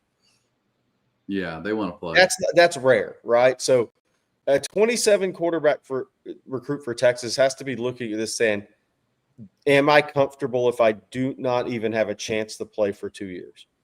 If they are, Texas will be in play. If not, they'll go elsewhere. Yeah, is that kind of like the Trey Owens recruitment when you have Arch Manning coming in, right? Yeah. I mean, and that's why I don't think Sark has been in a big push in 27 quarterback recruiting, because this is the first time in the last 3 classes they didn't have a guy committed early and in the summer. And they haven't really made the big push yet. They're willing to let it ride a little bit. Yeah, hey they're guys, pretty good. Jump out, get ready for the post game. Yep, you got it, Rod. All right. You guys Hey, have a good post game. Yeah, I know that'll Hey, be Rod, good sticky coverage tonight. Yeah. Our fourth quarter brought to you by Driven Auto Sales, drivenautosales.net, also Ally Medical Emergency Rooms. Appreciate them very, very much. And if you ever need a medical issue, whether it's just not feeling well, maybe get some issues here into the fall, or you have something critical, you're going to go to Ally Medical Emergency Center. What you'll find out when you go to any of their 7 Austin locations, 9 around Texas, there's no one in the waiting room. You really won't see, and you're thinking, well, no one's here. Well, no, they're being treated, unlike at hospital ERs where you're going to sit in the waiting room for hours waiting for your turn. Not at Ally. They're concierge service. They're great people. You're going to love it. Same thing at Driven Auto Sales. If you need a new vehicle, can't do it better than Jeremy and his team. That is more than fair and more than friendly every time. You're going to get the deal. Whatever it says at the website, you can go there right now. drivenautosales.net. See their selection of cars, trucks, dream cars, fuel efficient, doesn't matter. You'll see it. And the price you see is the price you're going to pay. And that's a very fair price from Jeremy and his team. Check them out, drivenoutosales.net. All right, guys, 55-0, halfway through the final quarter. This has been as needed, but also kind of as expected. This wasn't expected to be a close game, obviously. But you actually saw Texas come out in this game, Jerry, and just be really explosive, really efficient, and Arch Manning was on point and hopefully got his swagger back. Yeah, Lance Jackson, first career, I think he did. Lance Jackson, first career sack. Yep. Smith-Orogbo in the game now. Cade Phillips, Caleb Chester, 2 true freshmen at corner. Justice Terry was just in there. He's out now, but Smith-Orogbo, 46, Bo Barnes. You got a bunch of the young pups. Jonah Williams out there at safety. I'm trying to see who the other safety is. Jonathan Cunningham playing safety. There's Colton Vosick almost with a sack. A bunch of the young Texas defenders in the game now. That was Jonah Williams with the flyby. But yeah, look, it's what we talked about all week. I just thought it was imperative that Arch had success on one of the first 2 drives of this game because it's not a good team. Sam Houston's going to be a 1-11 or 0-12 team in my estimation. Maybe they win 2 games. It doesn't look like it tonight, but it just doesn't matter. Arch needed to have success. This offense needed to have instant success, drives, touchdowns, excitement. Bring excitement to the fan base. Let the fan base get right back behind you after a rough week last week. And you know what? Arch started 5 of 8 and didn't miss a throw after that. He completed his last 13. So his confidence is going to be sky high now. The opponent is nothing close to the Florida defense. Florida's got a good defense. But still, the confidence gained tonight, I think we probably won't not be able to speak about that enough. Does it guarantee a win in the Swamp? No, hell no, it doesn't. But I was really worried after last week, like really. I was too. Just that it was, getting to him, and these are, you can be fine all week long, say you're fine, and then show up and you're right back into where you were. And I think he broke out of that tonight, and he'll go, have 2 weeks now to. He won't get asked questions about it. No one's going to be asking Arch about, the accuracy. It's all going to be, get away from it a little bit during the bye week. By the way, Brady Sarkisian, somebody in the second quarter asked why we never see Sark's son playing. Well, then we said we'll probably see him tonight. Brady Sarkisian is on the field, and he just got a 15-yard personal foul. Somebody, block back on him. You run gassers in the backyard? Is that how that goes? Does Dad say, "Hey, come over here. I need some help with the the fall decorations at the house," and you end up running gassers?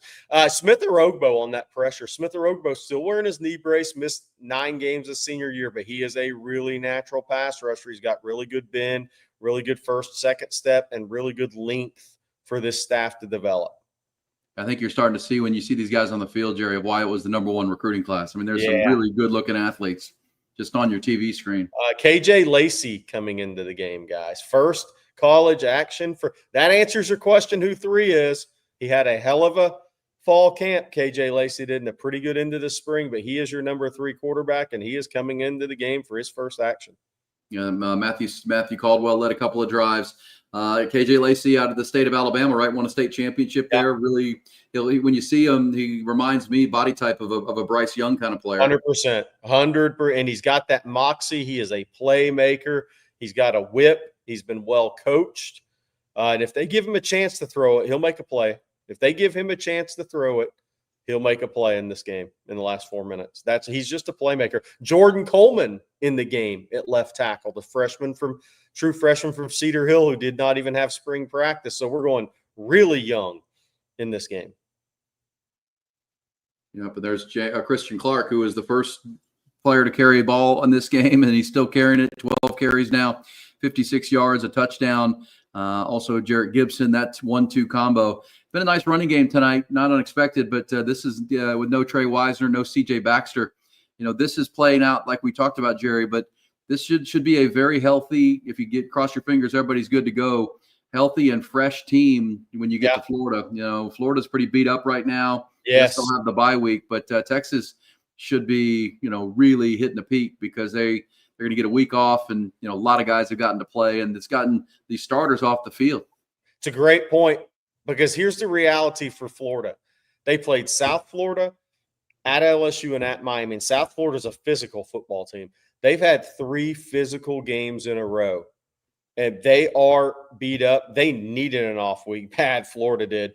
But they are beat up physically. They lost Dijon Johnson. Let's see how bad his knee is. Pretty good defensive back for them. Then one of their backup D linemen just got hurt on that last goal line. They were looking at his right knee. We'll see where Florida is health-wise going in next week. But Texas is going to be the fresher football team. I'll say that. Are they going to be the most healthy football team? Only if Trey Wisner is back to close to 100, if CJ Baxter's back, because I do think that experience will matter in that game. It'd be really good to see him at Mosley on the football field. But getting Jonah Williams back out here tonight. Look, he can be a impact winning player on special teams, whether that's coverage, punt block team, whether he gets a chance in punt return. So we've seen a lot of positives tonight against a bad team, but a lot of positives. Yeah, and that's it also shakes because, even against a bad team, the last couple of weeks, we had a lot of conversations about Arch and the struggles, and now that won't be the case. And it's about priming yourself for the conference play. And we've known all offseason Texas has a schedule that's favorable that they have to, take advantage of. You talked earlier about Missouri's schedule, Ole Miss's schedule. That's as good as Oklahoma's looking right now and as good as they were today to win 24-17. I mean, their next 7 games are against ranked teams. They don't have a break the rest of the way, including the Longhorns in 3 weeks. And, those kind of schedules are tough. And that's why you do look at schedule like Texas has, like an Ole Miss, like a Missouri, when you're looking big picture. Yeah, for sure. I mean, look, the one thing that we know for Texas' next 2 games, there's one thing we know for sure. Texas offensive line is going to be tested. Yep. Florida is good on defense in their front. They don't have the depth Oklahoma has. Oklahoma is one of the best pass rushing teams in the country. So Texas is about to be that offensive line and offense in general from a timing standpoint in the passing game is about to be truly tested the next 2 games. So the fan base is going to have a great feel for where this offense truly is after the next 2 games because it's going to be tested up front. Like that throw by KJ Lacey, threw his man open and put it on a rope. KJ's a dude. He's a baller, man. Thank you, Bean, for the super chat. Gentlemen, Vandy might be a problem this year. I think there's no doubt about that. Vanderbilt, the next home game for the Longhorns will be almost 6 weeks from now on November the 1st when they play Vanderbilt. And, my concern for Vanderbilt, big picture, Jerry, is just the wear and tear. They don't have the depth on their roster of some other teams like Texas. But boy, they're starting 22. I mean, they're a good football team. They know what they are. They know who they are, and they've got a hell of a leader at quarterback. Well, they are the team in the NCAA basketball tournament that is your 8-9 seed. That when they come up against the 1, when the bracket comes up, you're like, man, that's not the 8 or 9 you want to play. They just have. There's something about them, right? And it doesn't mean they're going to win the game, but there's something about that team. They seem to play above their head. And normally it's a point guard or it's your quarterback. And they're old, right? They're very veteran. They're old. Yeah, they're veteran. Diego Pavi is great for college football, by the way. And just an unbelievable leader. If you haven't seen the Netflix SEC show, he's worth it just himself, just to see. I agree with you. And Clark, you're waking up at 3:30 to go to yoga. He's just the guy's squeezing every ounce out of the orange to be the best player he can be. Like there is nothing left for him to do. He is maxed out, and he admits that too. That's kind of the goal. I won't leave anything unsqueezed without a doubt. And that's fun. I like Clark Lee too. I think Clark Lee is a Vanderbilt graduate, grew up in Nashville. He has a real passion for that program, which is kind of fun to see as well. So, yes, that'll be the next home game for the Longhorns. And, of course, the Longhorns will be on the road and gone for the next month, but we will be right here with you on Texas Football Watch-Alongs, brought to you by Ally Medical Emergency Rooms, Driven Auto Sales, Callahan's General Store, and EncapsulateUSA.com. And, Jerry, we'll get to the 2-minute warning, and we'll wrap this thing up and get it off to the postgame show because those guys need to get set up and locked in to go right when the whistle blows here and the gun fires. Longhorns are going to improve to 3-1. Which was the goal coming out of Ohio State. They also found their offense. Arch Manning was great tonight, and I'm sure there'll be a lot of talk. Over 600 total yards. Also got a lot of guys on the football field, so they should be a healthy team headed into their bye week. Jerry, appreciate it, bud. That'll get us to the 2-minute warning, and great stuff tonight. And what's busy week. What's the bye week look like? Just normal on Texas football chatter, right? Yeah, a lot. We have a lot going on. We're gonna load up with guests. I think I'm gonna go see Chris Stewart at Shadow Creek. CJ's gonna get out on the road, maybe go see Cohen Brown, a couple of guys maybe locally. So we're gonna get out on the road from a recruiting Safe standpoint. to say the Longhorn coaches will be out on the road this coming weekend. Coaches will be on the road this week recruiting. So Kyle Flood, I believe, was at John Turntine's game Thursday night. A couple other staff members were out, but a lot of the guys are going to be out late this week. All right, bud. 2-minute warning. We'll get this thing wrapped up. Thank you to Matthew. Thank you to Coach Shipley. Thank you to Jeff Howe, who is tremendous as always. Also Rod Babers and you and all the super chats and all the conversation. We'll let the final 2 minutes bleed out and get ready for the On Texas Football postgame show with Rod and Bobby and the crew. Thank you, Jerry. See you, bud. Y'all have a great one, chat. Thank you as always. Y'all are awesome. Hook 'em.